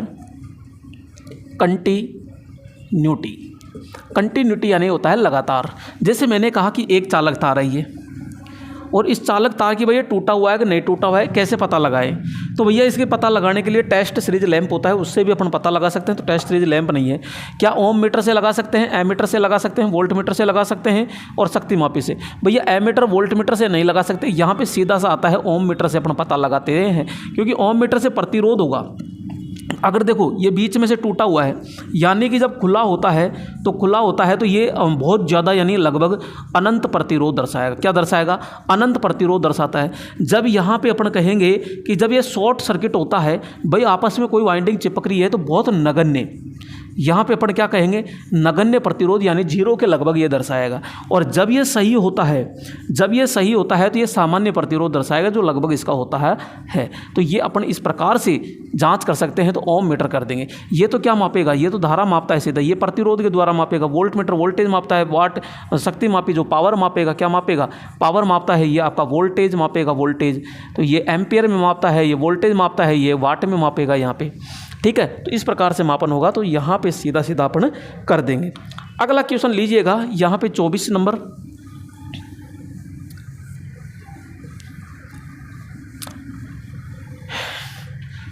है, एमीटर तथा वोल्ट मीटर निम्न में से किस श्रेणी में आते हैं? भैया यहाँ पे मैं बार बार अभी बता चुका कि घरों में जो हमारा एमीटर और वोल्ट मीटर जो लगे होते हैं वो आपके सूचक श्रेणी के अंदर आते हैं। किस में आते हैं? सूचक श्रेणी होती है। एक होती है आपकी रिकॉर्डिंग यंत्र होता है, और एक होता है आपका समाकलन। ये 3 प्रकार के होते हैं भाई। तो जितने भी आपका जैसे इसके अंदर एमीटर होता है, इसके अंदर वोल्ट मीटर होता है, इसके अंदर आपका वाट मीटर होता है, इसके अंदर आपका ओम मीटर होता है, इसके अंदर आपका फ्रीक्वेंसी मीटर होता है, इसके अंदर आपका पावर फैक्टर मीटर होता है। ये सारी चीज़ आती है। रिकॉर्डिंग के अंदर एक ग्राफ पेपर पर निकालता है। समाकलन के अंदर ओनली फॉर यहाँ पे एक आपका ऊर्जा मीटर होता है, यानी कि एनर्जी मीटर होता है जो kWh के अंदर मापता है। तो यहाँ पे एमीटर वोल्ट मीटर जो होता है वो सूचक यंत्र के अंदर आते हैं। तो ये थोड़ा सा ध्यान रखिएगा, मैंने पूरा का पूरा डिटेल से समझा दिया है दोस्तों। अगला प्रश्न आता है यहाँ पे क्रिम्पिंग त्रुटि। यहाँ पे क्रिम्पिंग त्रुटि किसमें होती है? तो एनर्जी मीटर में, आवर्ती मीटर में, और हॉट वायर मीटर में, और मल्टीमीटर में। दोस्तों सबसे पहले अपन बात करते हैं एनर्जी मीटर क्या मापता है। तो एनर्जी मीटर घरों के अंदर जो विद्युत होती है उसको मापता है। और किस में मापता है? तो अपन कहते हैं kWh मापता है। आवर्ती जो होती है, आवर्ती एसी परिपथों की जो आवर्ती होती है वो मापी जाती है, और वो किस में मापी जाती है? हर्ट्ज में। हॉट वायर मीटर जो होता है ये RMS मापता है। तो यहाँ पे अपन क्या माप लेते हैं? यहाँ वोल्टेज भी मापा जाता है और एम्पियर के अंदर मापा जाता है। मल्टीमीटर जो होता है ये वोल्टेज मापता है, एमीटर मापता है, और ये प्रतिरोध को भी मापता है, यानी ओम में मापता है। क्रिम्पिंग त्रुटि जो होती है यहाँ पे अपन कहते हैं कि जो हमारा एनर्जी मीटर होता है ना, इस एनर्जी मीटर में कई सारी त्रुटि होती है। क्रिम्पिंग त्रुटि का मतलब होता है कि जब हमारा मीटर, पहले क्या था, चक्री वाला मीटर आता था।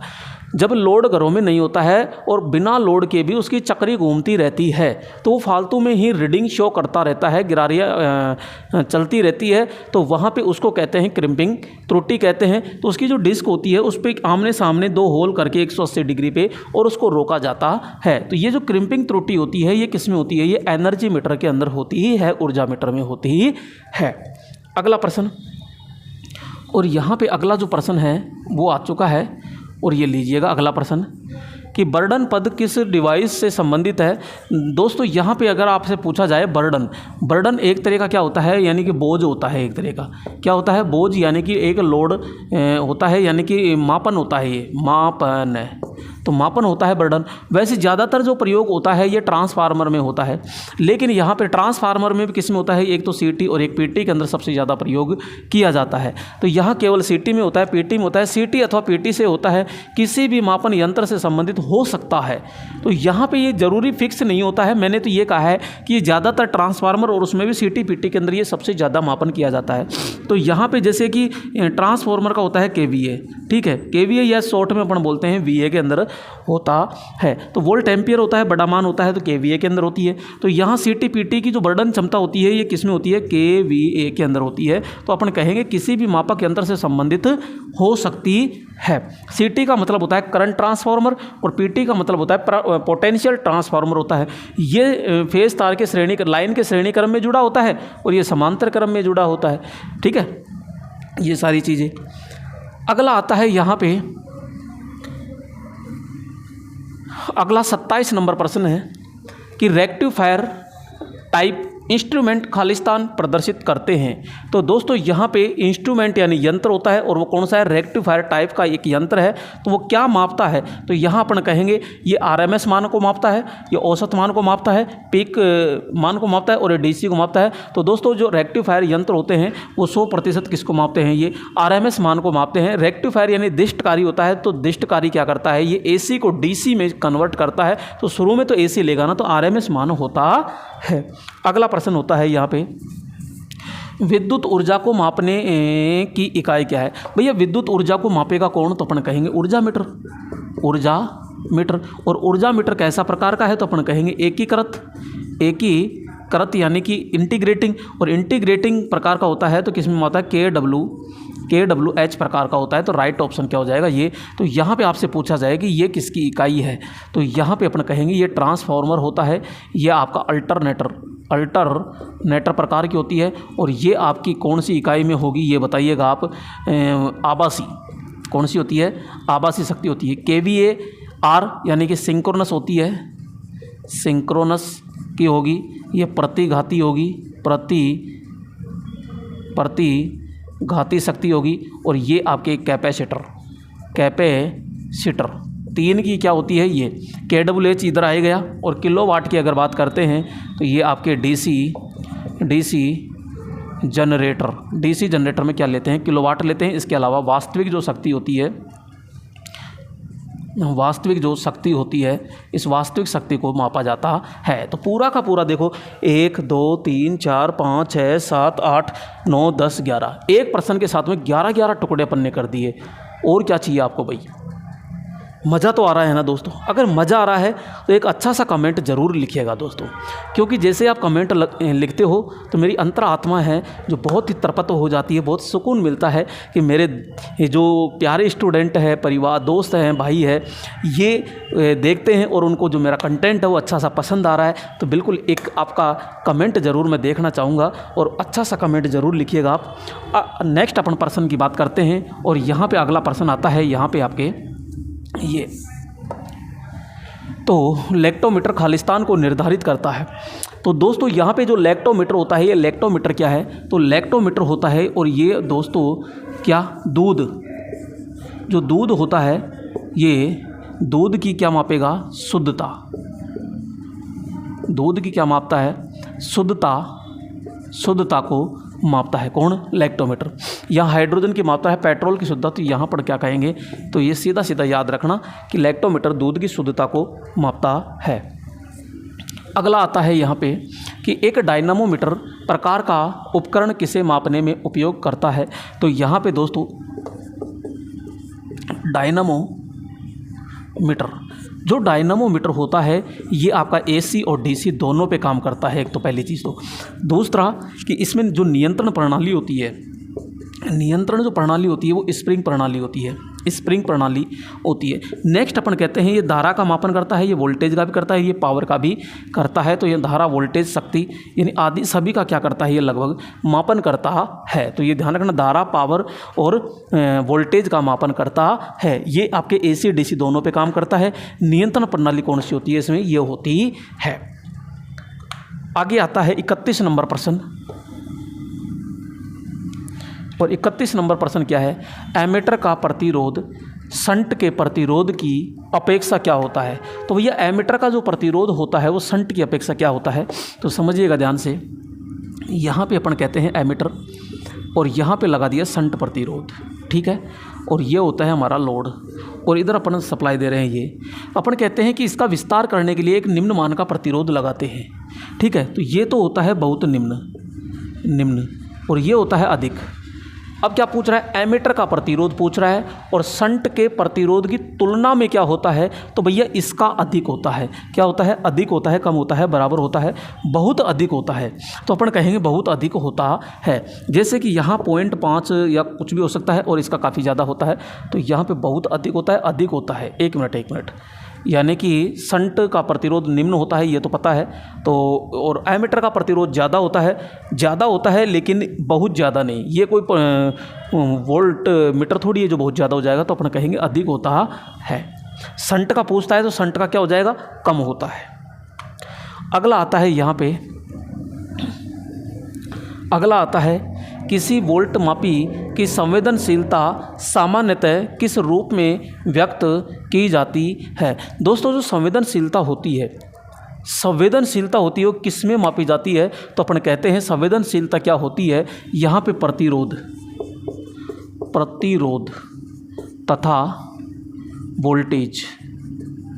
वोल्टेज का जो अनुपात होता है उसी को संवेदनशीलता कहते हैं, सुग्राह्यता कहते हैं। तो यहाँ पे अपन सीधा सीधा कहेंगे कि किसी भी वोल्ट मापी की संवेदनशीलता किस में होती है, तो यहाँ प्रतिरोध का मात्रक होता है ओम और इसका होता है वोल्ट। तो ओम प्रति वोल्ट। राइट ऑप्शन क्या हो जाएगा यहाँ पे, ए ऑप्शन होता है।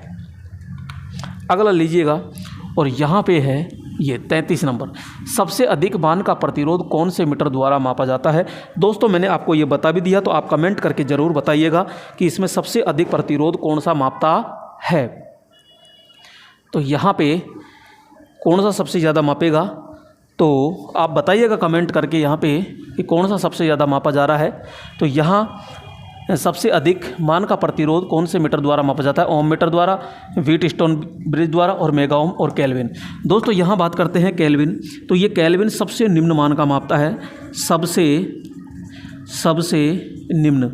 और जो सबसे निम्न होता है तो अपन कहते हैं 1 ओम से कम होता है, 1 ओम से कम होता है, ठीक है। व्हीटस्टोन ब्रिज होता है तो ये मध्यम मान का मापता है, तो 1 से लेकर के 100 किलो ओम तक ये मापता है, ठीक है। ओम मीटर होता है तो ये भी आपका निम्न मान को ही मापता है, लेकिन वो ज़्यादा निम्न मान को नहीं मापता है। ओम मीटर होता है तो यहाँ पे ओम मीटर मध्यम को मापता है। और यहाँ पे मेगर जो आता है, मेगर ये बहुत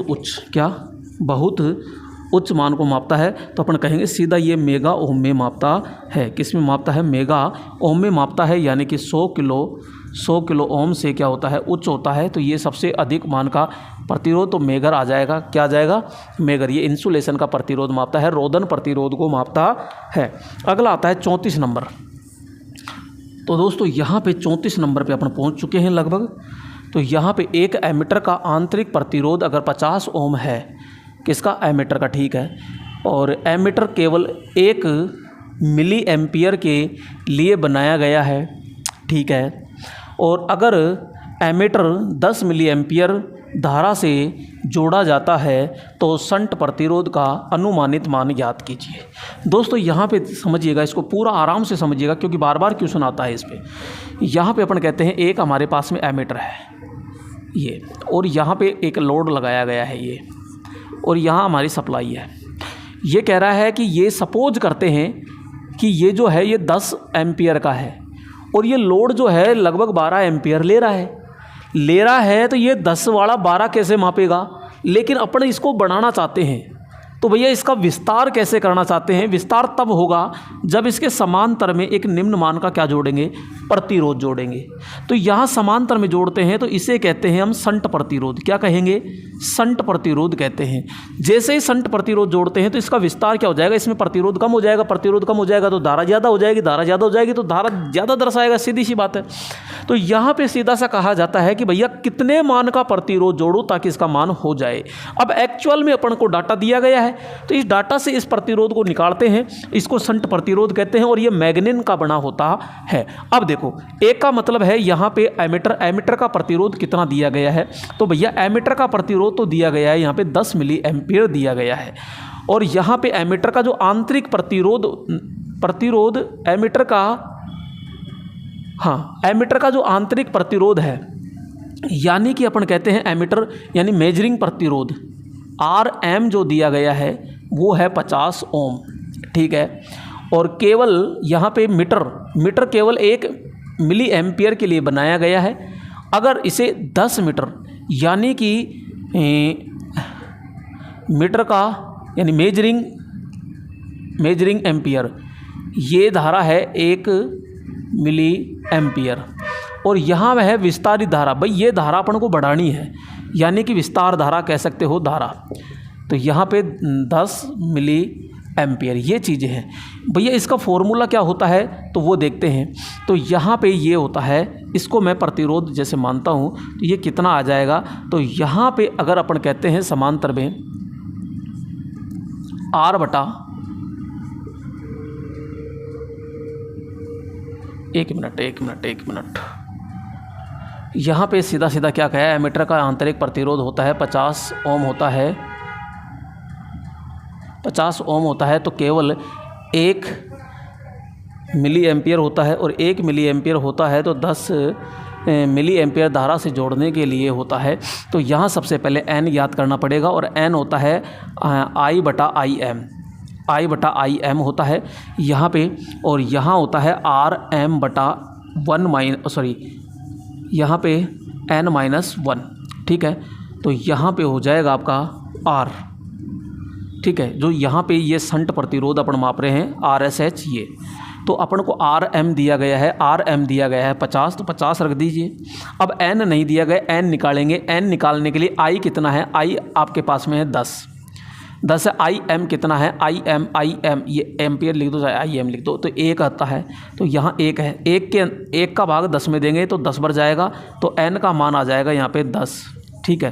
तो यहाँ पे ये 10 लिखा, -1 लिखा, तो यहाँ हो गया 9, तो 50 में 9 का भाग देंगे तो सीधा सीधा यहाँ पे जो होता है 9 पंजो 45, कितना होता है, 9 पंजो 45 होता है, 50 9 पंजो 45 होता है। तो यहाँ पे इतना प्रतिरोध अपन यूज करेंगे। तो राइट ऑप्शन क्या हो जाएगा, यहाँ पे 5.5 ओम होता है, यानी अनुमानित जो संट प्रतिरोध होगा वो कितना होगा, यहाँ पे 5.5 ओम का लगाएंगे।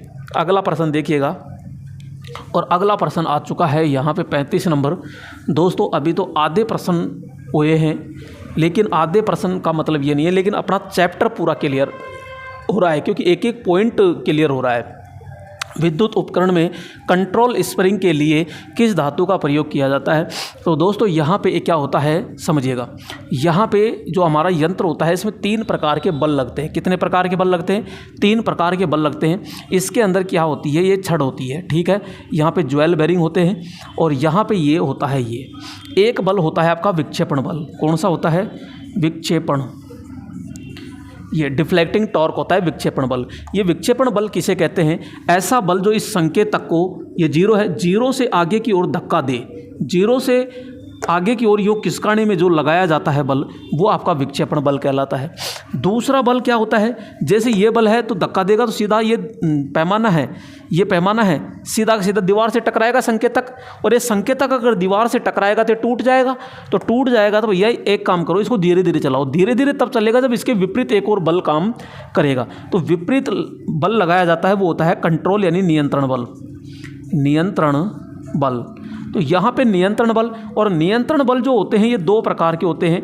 एक होता है गुरुत्वीय नियंत्रण विधि, और एक होता है स्प्रिंग नियंत्रण विधि। कौन सा, स्प्रिंग नियंत्रण विधि द्वारा लगाया जाता है। तो इसमें 2 स्प्रिंग होती है, एक स्प्रिंग इस तरह होती है तो दूसरी स्प्रिंग होती है इस तरह। अब एक स्प्रिंग तो क्या है कि इसको 0 एडजस्ट करने के लिए होती है, यानी कि 0 एडजस्टेबल होता है, और एक होता है इसकी जो विपरीत लगती है तो यहाँ नियंत्रण करता है। इस स्प्रिंग का काम क्या है, तो स्प्रिंग का काम क्या है, तो पहला तो यह है कि जब यहाँ पे विद्युत चली जाती है तो संकेतक को 0 पे लेके आता है, ठीक है। दूसरा काम होता है इसका कि यहाँ अंदर तक सप्लाई पहुँचाने के लिए इसका काम होता है, तो इसका सप्लाई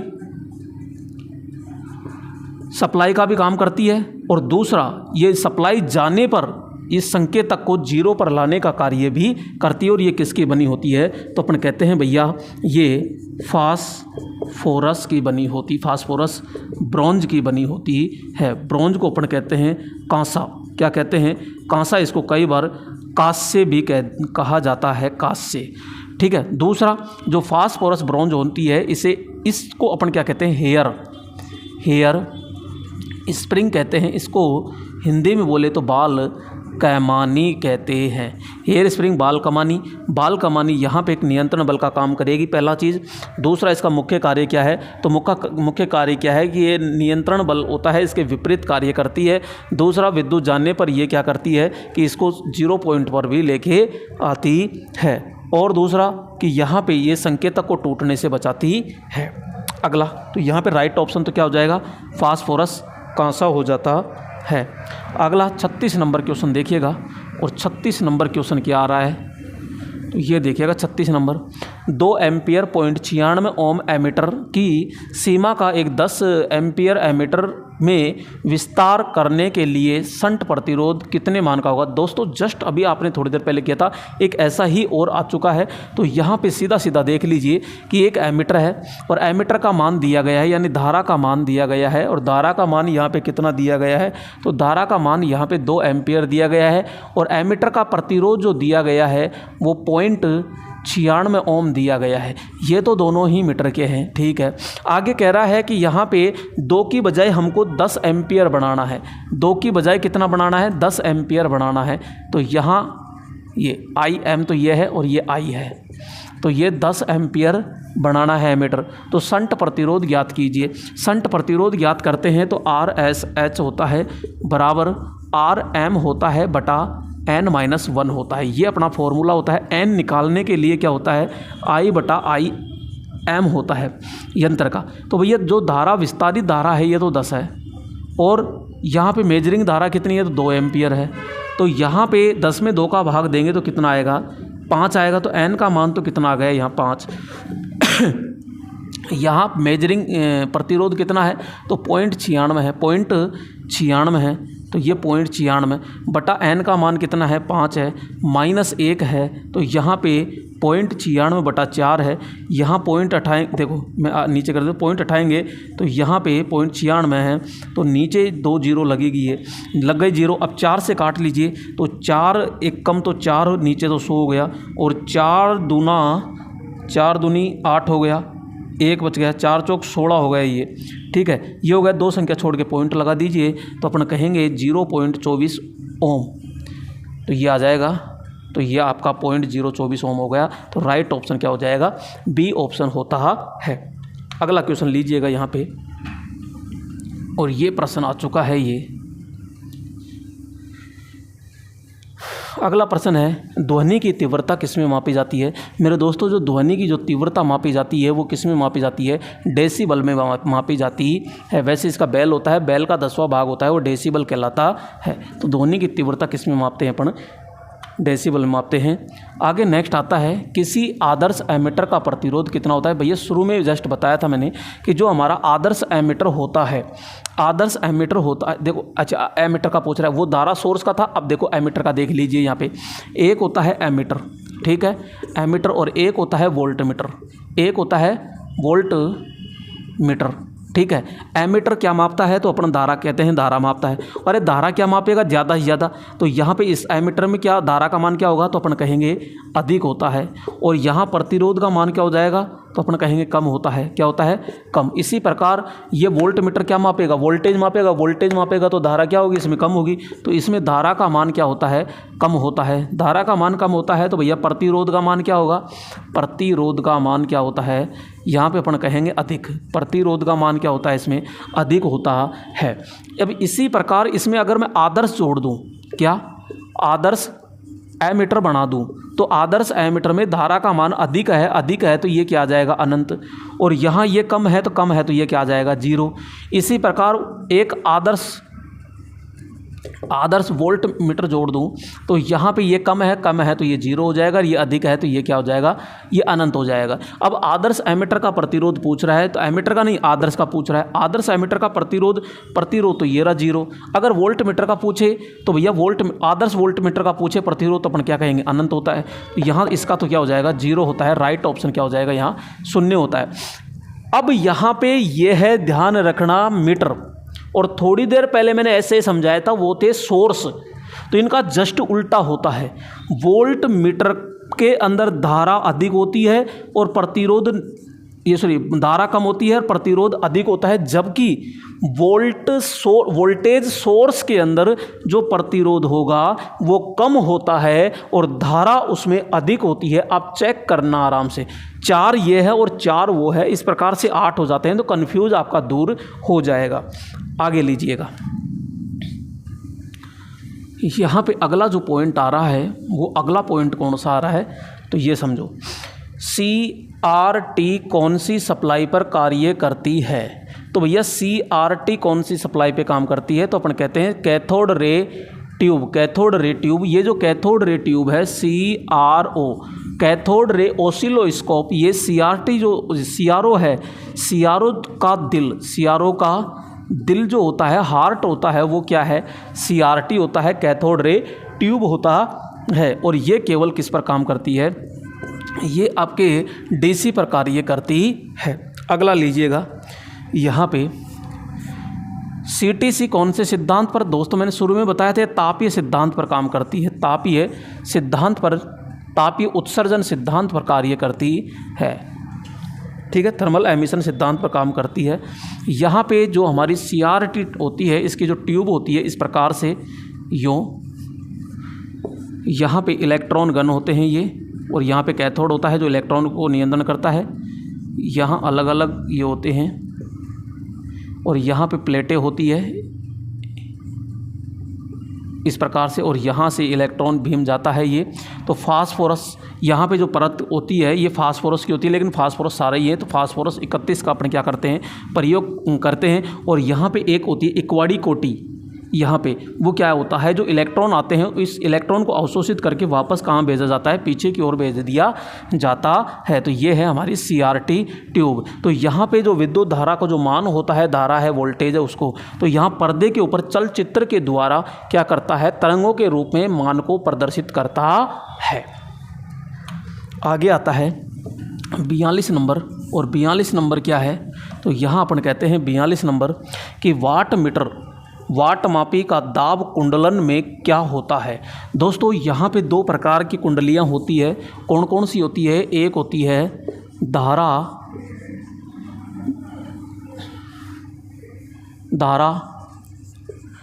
कुंडलन, और एक होती है वोल्टेज कुंडलन, ठीक है। अब इसको क्या कहेंगे, तो इसको कहते हैं करंट कॉइल, और करंट कॉइल को कहते हैं CC, और ये श्रेणी कुंडलन भी कहते हैं, श्रेणी कॉइल भी कहते हैं। इतने सारे नाम हो गए। यहाँ पे वोल्टेज कुंडलन कह दो, इसे दाब कुंडलन कह दो, इसे प्रेशर कॉइल कह दो, और इसको शॉर्ट में PC कहते हैं। इसे ही समांतर कुंडलन कहते हैं, समांतर कुंडलन कहते हैं, ठीक है। तो ये इतने सारे नाम हो गए। अब ये जो बनाई जाती है ये मोटे तार और कम लपेट की होती है। ये जो होती है ये हमेशा पतले तार और अधिक लपेट की होती है, अधिक लपेट की होती है। ये हमेशा लोड के श्रेणी क्रम में संयोजित होती है, संयोजित, और ये हमेशा लोड के या सप्लाई के समांतर क्रम में होती है, यानी कि लोड के समांतर में संयोजित होती है। अब देख लीजिए आराम से, मैंने दोनों को CC और PC दोनों के बारे में समझा दिया। प्रेशर कॉइल यानी और करंट कॉइल, इसको धारा कुंडलन या करंट कॉइल कहते हैं, इसको श्रेणी कुंडलन कहते हैं। मोटे तार कम लपेट की बनी होती है और लोड के हमेशा श्रेणी क्रम में संयोजित करते हैं। जबकि ये वोल्टेज कुंडलन कह दो, दाब कुंडलन कह दो, प्रेशर कॉइल कह दो, इसको यहाँ पे समांतर कुंडलन और इसे चल कुंडलन भी कहते हैं, चल कुंडलन या मूविंग कॉइल भी कहते हैं, मूविंग कॉइल भी कहते हैं। तो ये PC होती है, पतले तार अधिक लपेट की बनती है और लोड के हमेशा समांतर क्रम में संयोजित की जाती है। किसके बारे में बता रहा है ये, दाब कुंडलन, यानी देखो सीधा सीधा है दाब कुंडलन पतले तार और अधिक लपेट। पतले तार को बोलते हैं महीन तार, तो मोटे तो होगा नहीं, मोटे तार अधिक लपेट की होगी तो कम होगा नहीं, तो अधिक हो जाएगा। राइट ऑप्शन क्या हो जाएगा, A ऑप्शन होता है। तो यहाँ पे अगला प्रश्न है, अगला क्या है तो वो देखो। तो यहाँ पे अपन कहते हैं कि CRO का सिद्धांत किस मीटर की भांति कार्य करता है। तो भैया CRO का जो सिद्धांत होता है वो वोल्ट मीटर की भांति कार्य करता है। अगला प्रश्न लीजिएगा, यहाँ पे सीधा सा अपन कहते हैं अगला, कौन सा मीटर धारा की उपस्थिति को दर्शाता है। शुरू में पढ़ा था धारा की उपस्थिति को, मापन नहीं कह रहा है, ये धारा की उपस्थिति को बता रहा है। तो ये गैल्वेनोमीटर होता है, और गैल्वेनो जो मीटर होता है ये आपके प्राथमिक यंत्र होता है, यानी कि एब्सोल्यूट एब्सोल्यूट मापक यंत्र होता है, यानी ये गैल्वेनोमीटर जो धारा की उपस्थिति को दर्शाता है। यहाँ पे गैल्वेनोमीटर जो होता है व्हीटस्टोन ब्रिज के अंदर संतुलन के लिए भी कार्य करता है। अगर ये 0 दर्शाता है तो ब्रिज संतुलन अवस्था में होता है, तो ये आपका होता है। एमीटर क्या मापेगा, तो ये आपका धारा मापता है, वोल्टमीटर वोल्टेज मापता है, ऊर्जा मीटर जो मापता है kWh के अंदर ऊर्जा मापता है। अगला लीजिए, यहाँ पे अगला प्रश्न जो आता है वो आपके आया है, गुरुत्वीय विधि कौन सी अवस्था में होती है। तो दोस्तों यहाँ पे आप खुद बताइए, गुरुत्वीय जो विधि होती है, गुरुत्व आकर्षण कब लगता है। जैसे ये पेन है, अब ये आपका यहाँ खड़ा है तो ये नीचे की ओर गुरुत्व लग रहा है कि नहीं लग रहा, तो ये ऊर्ध्व अवस्था में होगा कि नहीं होगा। तो यहाँ पे अपन कहेंगे ये खड़ा है तो ऊर्ध्व अवस्था में होना चाहिए। अगर मैं इसको क्षैतिज पटक देता हूँ तो ये नीचे रख दूंगा, अब इसमें गुरुत्व लगेगा क्या। तो यहाँ पे कौन सी अवस्था में मीटर प्रयोग किए जाते हैं, तो हमेशा यहाँ पे अपन कहेंगे जो भी मीटर होगा उसको खड़ा रखा जाएगा, यानी कि वर्टिकल अवस्था में रखा जाएगा, ऊर्ध्व अवस्था में रखा जाता है। ओनली फॉर ये काम करेगा इसके अंदर। अगला आता है PMMC यंत्र। PMMC उपयंत्र कौन सी सप्लाई पर काम करता है। शुरू में ही बताया था ये तो कि मैंने PMMC permanent magnet moving coil यंत्र होता है, और ये ओनली फॉर किस पे काम करता है, ये DC पर काम करता है। और यहाँ पे इसका जो पैमाना होता है वो कौन सा होगा, ये रेखिक पैमाना होता है। इसके अंदर जो डिफ्लेक्टिंग टॉर्क होता है वो धारा के समानुपाती होता है। क्या होता है, धारा के समानुपाती होता है। और इसकी सुग्राहिता होती है वो काफ़ी अच्छी होती है, सुग्राहिता क्या होती है, ज़्यादा होती है। और धारा खर्च भी ये क्या करता है, कम करता है। तो राइट ऑप्शन तो क्या हो जाएगा यहाँ पे, बी होता है। PMMC उपयंत्र का प्रयोग होता है किसके लिए करेंगे, एमीटर वोल्टमीटर वाटमीटर सभी, तो भैया सभी के लिए करते हैं। और PMMC यंत्र होता है, इसमें जो चुंबक होता है, चुंबक जो होता है वो कौन सा होगा, यहाँ पे स्थायी चुंबक प्रयोग करते हैं। कौन सा चुंबक होगा, तो स्थायी चुंबक प्रयोग करते हैं। और ये DC मोटर सिद्धांत पर काम करता है। कौन सा, जैसे DC मोटर होता है वैसे DC मोटर की तरह काम करता है। यहाँ पे अपन कहते हैं ये इस प्रकार से होता है ये, और बीच में यहाँ बोबिन होता है, ये आर्मेचर होता है, और यहाँ पे ये कॉइल लपेटी जाती है तो चल कॉइल होती है, और ये इस प्रकार से होता है ये। और यहाँ एक स्प्रिंग यहाँ होती है, एक स्प्रिंग यहाँ होती है, और यहाँ से संकेतक लगा होता है, ठीक है। यहाँ पे ये बल रेखाएं होती है, चुंबकीय क्षेत्र होता है, ये N होता है, ये S होता है। और जैसे इसको सप्लाई देते हैं तो ये घूमता है तो यह मान दर्शाता है। तो इस प्रकार से पूरा का पूरा होता है। अगला होता है यहाँ पे, हाँ, तो अगला प्रश्न है 48 नंबर। और 48 नंबर में क्या है कि एक टीवी इलेक्ट्रीशियन के लिए कौन सा मीटर आवश्यक होता है। भैया टीवी रेडियो जो सुधारते हैं, आजकल आपने देखा होगा कि एक छोटा सा मीटर होता है, यहाँ पे एक डिस्प्ले होती है, बीच में से ये होता है, ये घूमता है और ये बट बट बट करते हैं। और यहाँ पे ये 3 नॉब होती है, एक होती है कॉमन नॉब होती है, एक उच्च धारा मापने के लिए होता है, और ये वोल्टेज प्रतिरोध के लिए होता है। तो ये आपका कॉमन होता है जिसमें प्लस वाली यानी ब्लैक वाली माइनस वाली लीड लगती है, काली वाली और जो लाल वाली लगती है किसी एक में लगाया जाता है। तो इसमें धारा का मापन भी होता है, DC वोल्टेज का, DC धारा का। यहाँ पे AC वोल्टेज का मापते हैं, प्रतिरोध मापते हैं, डायोड की शुद्धता मापते हैं, और यहाँ पे कंटिन्यूटी आराम से चेक कर सकते हैं। तो यहाँ से टीवी इलेक्ट्रीशियन होता है तो मल्टीमीटर प्रयोग करता है, इससे धारा मापर। इसको मल्टीमीटर को ध्यान रखना, बहुमापी भी कहते हैं और इसे एवोमीटर भी कहते हैं, जो सबसे ज़्यादा अपन प्रयोग करते हैं। अगला क्वेश्चन, तो अगला क्वेश्चन क्या है कि लोह चकती उपयंत्र में अवमंदक बल कौन सी विधि द्वारा होता है। लोह चकती का मतलब क्या है कि यहाँ पे मूविंग आयरन, और मूविंग आयरन होता है, इसका दोस्तों एक सिंबल होता है ये। जबकि MI तो हो गया ना मूविंग, ये एक होता है PMMC, और इसका होता है इस प्रकार से, ये PMMC इस प्रकार का यंत्र होता है, वो सिंबल होता है, और ये MI प्रकार का होता है। क्वेश्चन कह रहा है लोह चकती उपयंत्र में अवमंदक यानी डैम्पिंग बल कौन सी विधि से उत्पन्न होता है। तो भंवर धारा से, वायु घर्षण से, और ध्रुवीय घर्षण से, और गुरुत्वीय विधि से होता है। तो मेरे दोस्तों मैंने बना के बताया था कि वायु घर्षण से इसके अंदर क्या होता है, यहाँ डैम्पिंग टॉर्क लगाया जाता है, ठीक है। तो ये वायु घर्षण से। जबकि भंवर धारा जो होता है, एडी करंट जो होता है, भंवर धारा जो होता है, ये आपके PMMC के अंदर प्रयोग किया जाता है। अगला लीजिए प्रेरण। और प्रेरण कौन सा है, तो प्रेरण प्रकार का वाट मीटर कौन सी सप्लाई पर काम करता है। दोस्तों मैं बार बार आपसे कह चुका, जहाँ भी प्रेरण शब्द दिख जाए ना, आपको प्रेरण शब्द दिखता है, आप कुछ भी मत ठोकिए, सीधा AC ठोक दीजिए, बस आपका कल्याण हो जाएगा। डायनमो होता है तो डायनमो दो पे काम करता है, जबकि PMMC जो होता है, यहाँ पे PMMC जो होता है वो DC पे काम करता है। और यहाँ पे डायनमो है, वोल्ट मीटर है, वो आपके इस पे काम करता है। प्रेरण वाला जो होता है इस पे काम करता है। राइट ऑप्शन क्या हो जाएगा यहाँ पे, A ऑप्शन होता है। अगला 51 नंबर देखिएगा, और 51 नंबर जो होता है वो प्रेरण प्रकार के वाट मीटर में छायांकित वलय यानी शेडेड रिंग का प्रयोग किया जाता है। तो दोस्तों इसमें होता क्या है, ये इस प्रकार से होता है।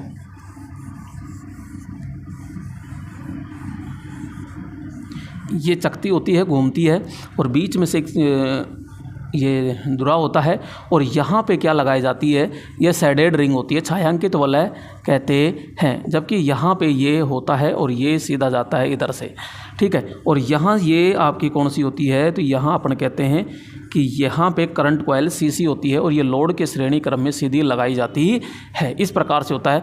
तो यहाँ पे ये क्यों लगाई जाती है, तो धारा वोल्टेज के मध्य फेजांतर उत्पन्न करेगी, गुणन चुंबकीय फ्लक्स उत्पन्न करेगी, और विक्षेपण टॉर्क या प्रारंभिक गति उत्पन्न करेगी। तो मेरे दोस्तों ये सबसे पहले तो बात करते हैं, ये शेडेड रिंग जो होती है छायांकित वलय, यानी कि शेडेड रिंग किसकी बनी होती है, ये तांबे की बनी होती है। किसकी बनी होती है, तांबे की बनी होती है। पहला काम होता है कि जो धारा और जो वोल्टेज होता है इसके बीच में फेजांतर उत्पन्न करता है। जब फेजांतर उत्पन्न हो जाएगा तो घूमने वाला चुंबकीय फ्लक्स होगा। चुंबकीय फ्लक्स हो जाएगा तो वहाँ पे चक्री घूमती है। तो यहाँ पे धारा वोल्टेज के मध्य फेजांतर होगा, ठीक है। घूर्णन चुंबकीय फ्लक्स होगा, ठीक है। विक्षेपण टॉर्क या प्रारंभिक टॉर्क उत्पन्न होता है। तो राइट ऑप्शन क्या हो जाएगा, सभी होता है। तो बहुत वेरी मोस्ट होता है ये। अगला प्रश्न लीजिएगा, और अगला प्रश्न आता है ये, और अगला प्रश्न क्या है, अगला प्रश्न होता है एमीटर सर्किट से किस प्रकार से जुड़ा होता है। एमीटर सर्किट से किस प्रकार का जुड़ा होता है, तो भैया यहाँ पे अपन कहते हैं ये लोड होता है और ये सप्लाई होती है, और एमीटर हमारा होता है यहाँ। तो फेज तार के किस क्रम में होता है, तो श्रेणी क्रम में होता है। ये बार बार अपन बता चुके। यहाँ पे प्रतिरोध का मान क्या होता है, बिल्कुल कम होता है। धारा का मान क्या होता है, सबसे ज़्यादा होता है। धारा का चालकता यानी ज़्यादा होती है। आगे देखिएगा अगला क्वेश्चन कि वोल्ट मीटर के साथ उच्च वोल्टेज को मापने के लिए प्रयोग किया जाने वाला ट्रांसफार्मर है। भाई यहाँ पे वोल्ट मीटर है, और वोल्ट मीटर के साथ में उच्च वोल्टेज को मापने के लिए किसका प्रयोग करेंगे। भैया मैंने बार बार कहा है, देखो वोल्टेज को माप रहे हो तो अपन कहेंगे वोल्ट मीटर अपन प्रयोग करेंगे। धारा को मापना है तो अपन कहेंगे धारा मापी यानी धारा मीटर, यानी एमीटर कह दो आप, तो एमीटर मापते हैं। प्रतिरोध मापना है, प्रतिरोध, तो यहाँ पे अपन कहेंगे ओम मीटर। यहाँ पे आपसे कहा जाए शक्ति यानी कि पावर को मापना है तो अपन कहेंगे वाट मीटर। पावर फैक्टर मापना है तो अपन कहेंगे पावर फैक्टर मीटर होता है। यहाँ पे कहेंगे फ्रीक्वेंसी को मापना है तो यहाँ पे आवर्ती मीटर होता है, ठीक है। आवर्ती मीटर अपना प्रयोग करते हैं। इसके अलावा आपसे क्वेश्चन पूछेगा कि भैया उच्च वोल्टेज को मापते हैं, तो उच्च वोल्टेज को मापने के लिए PT यानी पोटेंशियल ट्रांसफार्मर अपन प्रयोग करते हैं। उच्च धारा को मापना है तो यहाँ CT यानी करंट ट्रांसफार्मर को प्रयोग करते हैं। और यहाँ पे उच्च प्रतिरोध को मापना है तो अपन मेगर का प्रयोग करते हैं। तो दोस्तों ये बहुत वेरी मोस्ट है। वोल्टेज को मापना है तो वोल्ट मीटर में, धारा को मापना है तो एमीटर में, प्रतिरोध को मापना है तो ओम मीटर में, शक्ति को मापना है तो वाट मीटर में, और यहाँ पे पावर फैक्टर मापना है तो पावर फैक्टर मीटर में, फ्रिक्वेंसी मापना है तो ये इसमें, उच्च वोल्टेज मापना है तो PT यानी पोटेंशियल ट्रांसफार्मर का प्रयोग करते हैं, और उच्च धारा मापनी है तो CT यानी करंट ट्रांसफार्मर का प्रयोग करते हैं। उच्च प्रतिरोध मापते हैं तो यहाँ मेगर का प्रयोग अपन करते हैं। जबकि यहाँ पे ऊर्जा मापनी है, एनर्जी मापनी है तो यहाँ पे अपन कहते हैं ऊर्जा। तो यहाँ पे ऊर्जा मीटर का अपन क्या करते हैं, ऊर्जा मीटर का अपन प्रयोग करते हैं। तो यहाँ पे क्या पूछा कि भैया उच्च वोल्टेज के मापने के लिए तो पावर ट्रांसफार्मर, पोटेंशियल ट्रांसफार्मर अपन प्रयोग करेंगे, यानी कि ये तो होता है CT और ये होता है PT का प्रयोग करते हैं। तो राइट ऑप्शन क्या हो जाएगा, यहाँ पे B ऑप्शन होता है। अगला प्रश्न आता है आपके यहाँ पे 54 नंबर प्रश्न, और ये 54 नंबर प्रश्न को ध्यान से देखिएगा। प्रतिरोध का पूर्ण मापन किसके द्वारा किया जाता है? दोस्तों प्रतिरोध का पूर्ण मापन करने के लिए ओम नियम का मेथड होता है, ब्रिज मेथड का होता है, और यहाँ पे रायलेई मेथड होता है, एक होता है लॉरेंज। तो यहाँ पे अगर पूर्ण मापन की बात करता है तो लॉरेंज मेथड का अपन क्या करते हैं, प्रयोग किया जाता है, लॉरेंज मेथड का, है ना। अगला प्रश्न आता है यहाँ पे, सुग्राहिता की इकाई क्या होती है? थोड़ी देर पहले भी अपन ने पढ़ा था सहनशीलता, सुग्राहिता। तो यहाँ पे सुग्राहिता क्या होता है? सुग्राहिता होता है आपका प्रतिरोध बटा वोल्टेज, प्रतिरोध बटा वोल्टेज, यानी कि ओम प्रति वोल्ट में होता है, ओम प्रति वोल्ट। बी ऑप्शन क्या हो जाएगा, राइट होता है। अगला प्रश्न आता है, मेगर एक प्रकार का उपयंत्र होता है, तो यहाँ पे मूविंग कॉइल प्रकार का होता है, मूविंग आयरन प्रकार का होता है, दोनों होता है, इनमें से कोई नहीं होता है। अरे भाई इसके अंदर क्या होता है, इस प्रकार का मेगर होता है, ये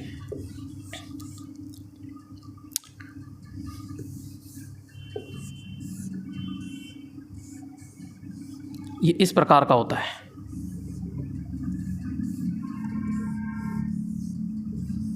ये अब इसके बीच में आर्मेचर होता है और इसको अपन क्या करते हैं, एक हैंडल के द्वारा क्या करते हैं, घुमाते हैं। तो यहाँ पे कम्यूटेटर होता है, तो ये एसी को डीसी में बदल कर ये बाहर निकालता है। यहाँ पे दो प्रकार की कॉइल होती है, पीसी और सीसी होती है, और यहाँ पे ये संकेतक होता है, इधर जीरो होता है, ये होता है, और यहाँ पे एक जीरो होता है तो इधर जुड़ गया, ये इधर से इधर जुड़ गया, और यहाँ पे एक ग्रिड होता है, और यहाँ पे इस प्रकार का यहाँ लगा दिया जाता है। तो आपसे पूछ ले कि यहाँ टर्मिनल कितने होते हैं, तो टर्मिनल होते हैं 3, एक प्लस होता है, एक माइनस होता है, और एक ग्रिड होता है, ठीक है। यहाँ कॉइल होती है, ये एक सीसी होती है, एक पीसी होती है। यहाँ ये पैमाना होता है, तो यहाँ पे बोलो ये कॉइल घूम रही है, नहीं घूम रही, तो घूम रही है तो कौन सा हो जाएगा, PMMC प्रकार का होता है, एक डायनोमो होता है। तो यहाँ पे अपन कहेंगे मूविंग कॉइल प्रकार का होता है। तो ये चीज़ ध्यान है, इसका पैमाना जो होता है वो अरेखिक होता है, अरेखिक। पैमाना कैसा होता है इसका, अरेखिक प्रकार का होता है। अगला क्वेश्चन आता है यहाँ पे, ये 57 नंबर क्वेश्चन लीजिएगा, और 57 नंबर क्वेश्चन क्या है तो देखिएगा। तो यहाँ निम्नलिखित में से AC या DC वोल्टेज, समय अवधि, फेज संबंध और आवृत्ति को मापने के लिए किसका उपयोग किया जाता है?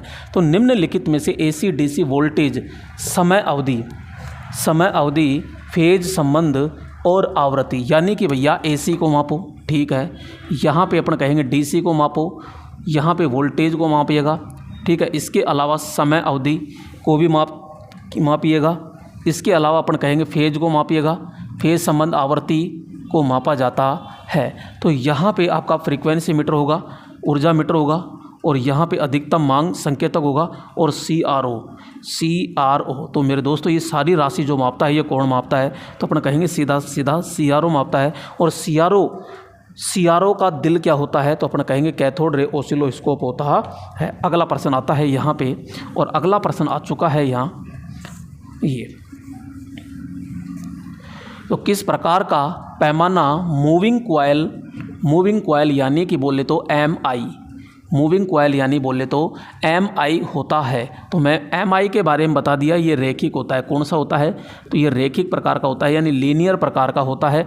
जो मूविंग कॉइल जो होता है ये हमेशा DC प्रकार ये करता है, तो ये रेखिक प्रकार का होता है। कौन सा होता है, रेखिक प्रकार का होता है, ये थोड़ा सा ध्यान रखिएगा। अगला क्वेश्चन देखिएगा, यहाँ पे 59 नंबर क्वेश्चन होता है, और 59 नंबर क्या है, खालिस्तान मापने के लिए ऑप्टिकल पायरोमीटर उपयोग किया जाता है। तो दोस्तों पायरोमीटर जो होता है ये हमेशा उच्च ताप मापने के लिए प्रयोग किया जाता है। तो राइट ऑप्शन क्या हो जाएगा, यहाँ C ऑप्शन होता है। 60 नंबर क्या है कि अर्थ टेस्टर किस प्रकार का उपकरण होता है? तो भैया अर्थ टेस्टर किस प्रकार का होगा, तो अर्थ टेस्टर वाट को मापेगा, क्या वाट मीटर है, एमीटर है, वोल्ट मीटर है, ओम मीटर है। तो यहाँ पे अर्थ टेस्टर एक प्रतिरोध को मापेगा, तो यहाँ पे अपन कहेंगे ओम मीटर होता है, क्योंकि अर्थ टेस्टर क्या करता है, अर्थ का तो प्रतिरोध मापेगा, अर्थ का प्रतिरोध मापेगा, तो ओम मीटर हो जाएगा, ये तो वोल्ट मीटर होगा, एमीटर हो गया, और ये वाट मीटर यानी पावर को मापता है। यहाँ पे अगला प्रश्न आता है, ये यानी संधारित्र की धारिता कौन से मीटर द्वारा मापी जाती है? शेरिंग ब्रिज द्वारा, केल्विन ब्रिज द्वारा, व्हीटस्टोन ब्रिज द्वारा, ओम मीटर। ओम मीटर के द्वारा क्या मापते हैं? तो अपन कहेंगे प्रतिरोध मापा जाता है। क्या मापा जाता है? प्रतिरोध मापा जाता है, ओम में मापा जाता है। व्हीटस्टोन ब्रिज द्वारा क्या मापा जाता है? तो यहाँ कहेंगे मध्यम प्रतिरोध मापा जाता है। यहाँ केल्विन ब्रिज, यहाँ कहेंगे निम्न प्रतिरोध मापा जाता है। और शेरिंग ब्रिज द्वारा अपन क्या कहेंगे कि इससे धारिता मापी जाती है। तो राइट ऑप्शन क्या हो जाएगा? यहाँ पे ए ऑप्शन होता है। अगला प्रश्न आता है यहाँ पे, और अगला प्रश्न क्या है कि यहाँ पे अगला प्रश्न है आपका 62 नंबर, यानी टोंग टेस्टर। कौन सा है? टोंग टेस्टर सप्लाई करता है। तो दोस्तों ये इस प्रकार से होता है, समझिएगा। ये इस प्रकार से इसका यहाँ पे ये जबड़े हैं, जा है तो ये खुलती है और बंद होती है। और यहाँ इसकी ये सेकेंडरी वाइंडिंग अपन बना देते हैं। और यहाँ इसके सेकेंडरी वाइंडिंग में एक एमीटर लगा होता है। और ये एमीटर होता है, ये 5 एम्पियर क्षमता का होता है। और इसके आर पार से एक चालक निकाला जाता है जिसमें धारा प्रवाहित होती है। ये प्राइमरी का काम करेगा, इसमें धारा जारी है। और ये केवल एसी पे कार्य करता है। तो जब इसके अंदर धारा जाएगी तो यहाँ पे प्रेरण क्रिया के द्वारा, इंडक्शन क्रिया के द्वारा इसके अंदर ईएमएफ हो जाएगा और ये ईएमएफ इसमें आ जाएगा। और यहाँ पे जो भी धारा होगी वो अपन सेकेंडरी के द्वारा, यहाँ एमीटर के द्वारा क्या करते हैं? मापते हैं। तो मेरे दोस्तों यहाँ पे केवल एक छड़ है तो इसमें एक टर्न हो गया यानी, और ये प्राइमरी का काम कर रहा है। जबकि सेकेंडरी बिल्कुल बंद है, पतले तार, अधिक टर्न की है। और यहाँ पे एमीटर लगा हुआ है सेकेंडरी। तो बोलो ये आपका एक प्रकार का सीटी होगा कि नहीं होगा? जी हाँ, सीटी होगा। और ये केवल किस पर काम करता है? तो अपन कहते हैं ये एसी पर कार्य करता है। तो ये किसी भी चालू लाइन में, चाहे वो नंगे हो, चाहे वो इंसुलेटेड हो, चाहे बिना इंसुलेटेड हो, कैसी भी, बिना बाधा, बिना अड़चन डाले धारा यानी लोड धारा को मापने के लिए इसका प्रयोग किया जाता है। और ये केवल एसी पे काम करता है। टोंग टेस्टर कौन सप्लाई पर काम करेगा? केवल एसी सप्लाई पर कार्य करता है। तो ये एक प्रकार का क्या होता है? ये करंट ट्रांसफार्मर होता है, यानी सीटी होता है।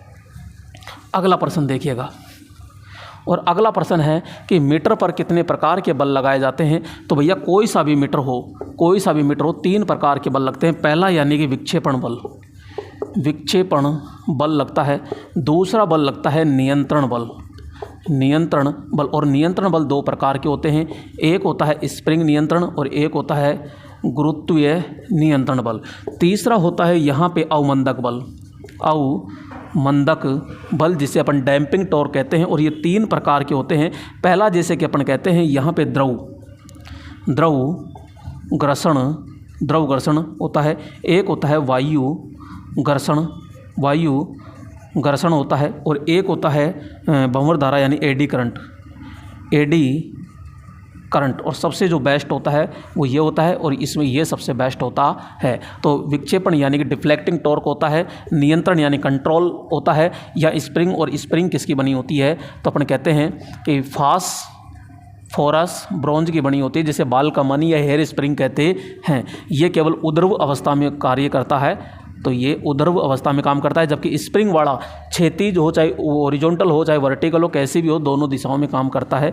यहाँ पे ये ध्यान रखना, ये जो आपका द्रव है ये भी आपका उद्रव अवस्था में काम करेगा। ये दोनों उद्रव में काम करेंगे। जबकि वायु का और एडी करंट है, ये दोनों ही दिशाओं में काम करते हैं। तो कितने प्रकार के बल लगेंगे? तो यहाँ 3 प्रकार के बल लगते हैं।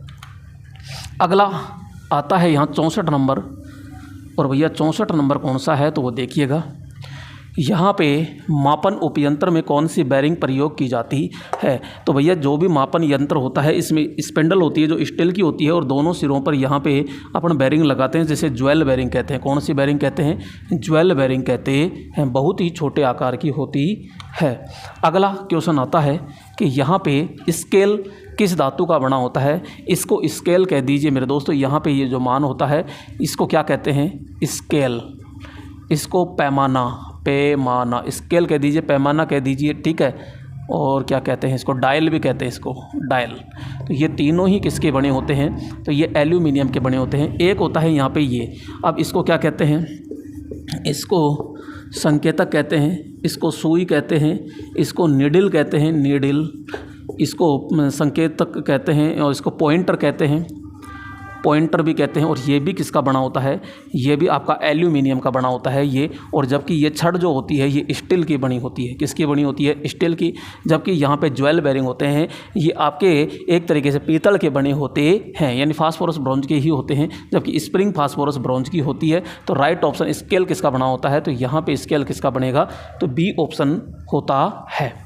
अगला 66 नंबर क्वेश्चन देखिएगा। और 66 नंबर क्वेश्चन है कि माइक्रोमीटर सिद्धांत निम्न पर आधारित होता है। तो भैया माइक्रोमीटर जो होता है वो नट बोल्ट सिद्धांत पर आधारित होता है। किस पर होगा, नट बोल्ट सिद्धांत पर आधारित होता है। अगला देखिएगा, यहाँ पे टोंग टेस्टर का कार्य सिद्धांत किस मशीन के द्वारा होता है। अभी थोड़ी देर पहले पढ़ा था अपन ने कि सीटी के द्वारा होता है। ट्रांसफॉर्मर में कौन सा, सीटी सिद्धांत पर काम करता है यहाँ पे। तो ये अन्योन्य प्रेरण कह दो, म्यूचुअल इंडक्टेंस कह दो, तो इस पर काम ये करता है। अगला आता है यहाँ पे, तो पावर फैक्टर मीटर कौन से परीक्षण पर कार्य में लिया जाता है। पावर फैक्टर मीटर जो होता है भैया डीसी में भी होता है और एसी के अंदर भी पावर फैक्टर होता है, तो दोनों में कार्य लिया जाता है। तो यहाँ सी ऑप्शन हो जाएगा। और ध्यान रखना पावर फैक्टर जो मीटर होता है ना, कि जैसे अपन ने कहा कि P बराबर VI cos थीटा होता है, तो कोस थीटा क्या है, पावर फैक्टर है। पावर फैक्टर है तो इसके अंदर देखो धारा मीटर एमीटर भी लगा, इसमें वोल्ट मीटर भी लगा और इसमें वाट मीटर भी लगा। तो पावर फैक्टर में तीनों वाट मीटर प्रयोग किए जाते हैं। तो यहाँ पे सी ऑप्शन आपका क्या हो जाएगा, राइट हो जाएगा। यहाँ अगला प्रश्न आता है, एमीटर की रेंज बढ़ानी है तो शंट रजिस्टर में प्रयुक्त पदार्थ कौन सा होता है। भैया ये एमीटर होता है यहाँ पे, और ये आपका ये प्रतिरोध है। तो ये जो होता है इसे कहते हैं शंट प्रतिरोध कहते हैं। क्या कहते हैं, शंट प्रतिरोध कहते हैं। और ये जो शंट प्रतिरोध होता है ये बिल्कुल निम्न मान का होता है। कौन सा मान का होगा, ये निम्न मान का होता है। जबकि चालकता जो होती है ये उच्च मान की होती है। निम्न मान का प्रतिरोध होती है, चालकता क्या होती है, उच्च होती है। दूसरा अपन कहते हैं ये किसका बना होता है, तो यहाँ पे मैग्नीन किसका बना होता है, मैग्नीन या यूरेका का बना होता है। तो राइट ऑप्शन क्या हो जाएगा, यहाँ बी ऑप्शन होता है। अगला क्वेश्चन लीजिएगा मेरे दोस्तों, यहाँ पे 70 नंबर क्वेश्चन आ रहा है। और 70 नंबर क्या है, तो डीसी परिपथ की धारा मापने के लिए एमीटर धारा का कौन सा मान दर्शाता है। दोस्तों मैं बार बार कह चुका कि एसी परिपथ का जो भी मापेगा वो RMS मापता है। जबकि डीसी परिपथ का जो भी होगा वो आपका औसत मान मापता है। औसत मान मापता है और औसत आवेश सिद्धांत पर होता है। जबकि ये किस सिद्धांत पर होगा, तो तापन प्रभाव पर होता है। तो डीसी परिपथ का कह रहा है, तो डीसी परिपथ का क्या हो जाएगा, यहाँ पे सी ऑप्शन होता है। अगला क्वेश्चन लीजिएगा और अगला प्रश्न है 71 नंबर है, एमीटर एसी परिपथ की धारा मापते समय कौन सा मान दर्शाएगा। भैया अभी जस्ट बताया RMS, तो ये दर्शाएगा ना। अगला क्वेश्चन लीजिएगा 72 नंबर, सीरीज ओम मीटर में दाईं ओर रीडिंग क्या होती है। देखो एक होता है ओम मीटर, ठीक है, ओम मीटर दो प्रकार के होते हैं। एक होता है श्रेणी ओम मीटर और एक होता है यहाँ पे शंट ओम मीटर। इसका स्केल ये होता है, इसका स्केल ये होता है।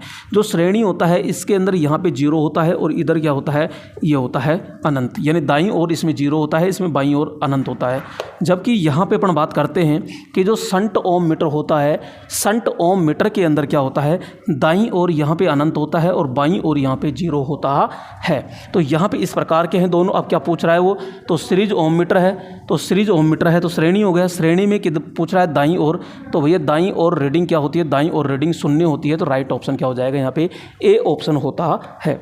अगला आता है यहाँ पे 73 नंबर, और 73 नंबर आ रहा है, तो यहाँ पे वोल्ट मीटर कौन सी सप्लाई पर कार्य करता है। तो भैया वोल्ट मीटर जो होता है एसी पे भी काम करता है, डीसी पे भी काम करता है, एसी डीसी दोनों पर काम करता है। जो वोल्ट मीटर होता है, वोल्ट मीटर का प्रतिरोध क्या होता है, हमेशा अधिक होता है और उसकी चालकता क्या होती है, कम होती है। अगला क्वेश्चन आ चुका है यहाँ पे, निम्न में से कौन सा उपकरण जनरेटर और ओम मीटर, यानी उसमें जनरेटर भी हो और ओम मीटर यानी प्रतिरोध भी मापता हो। तो भैया ऐसा तो अपन ने थोड़ी देर पहले पढ़ा था कि मेगर के अंदर अपन बोलो हाथ से घुमा रहे थे, उसमें डायनामो लगता है, और डायनामो लगता है तो प्रतिरोध मापता है। तो राइट ऑप्शन क्या हो जाएगा, यहाँ मेगर होता है। और ये हमेशा मेगा ओम के अंदर क्या मापता है, प्रतिरोध मापता है। इंसुलेशन प्रतिरोध मापने के लिए किसका प्रयोग करेंगे अपन, यहाँ मेगर का प्रयोग किया जाता है। और अगला क्वेश्चन यानी कि लास्ट जो प्रश्न है अपना यहाँ पे। और दोस्तों यहाँ पे सेशन कैसा लग रहा है कमेंट में ज़रूर बताइएगा। ठीक है। तो यहाँ पे पावर फैक्टर मीटर में कॉइल प्रयोग की जाती है। तो पावर फैक्टर जो मीटर होता है उसमें कौन सी कॉइल प्रयोग की जाती है, तो भैया पावर फैक्टर होती है उसमें सीसी और पीसी दोनों ही प्रकार के अपन क्या करते हैं, कॉइल प्रयोग करते हैं। सीसी का मतलब होता है धारा कॉइल और पीसी का मतलब होता है यानी कि पोटेंशियल कॉइल यानी कि विभव कॉइल, यानी दोनों प्रयोग करते हैं। तो दोस्तों ये थे हमारे आज के पूरे 75 प्रश्न। और अभी के आपको सेशन कैसा लगा, अच्छा लगा होगा आशा करता हूँ। ठीक है दोस्तों, नेक्स्ट सेशन में फिर मिलते हैं। जय हिंद दोस्तों।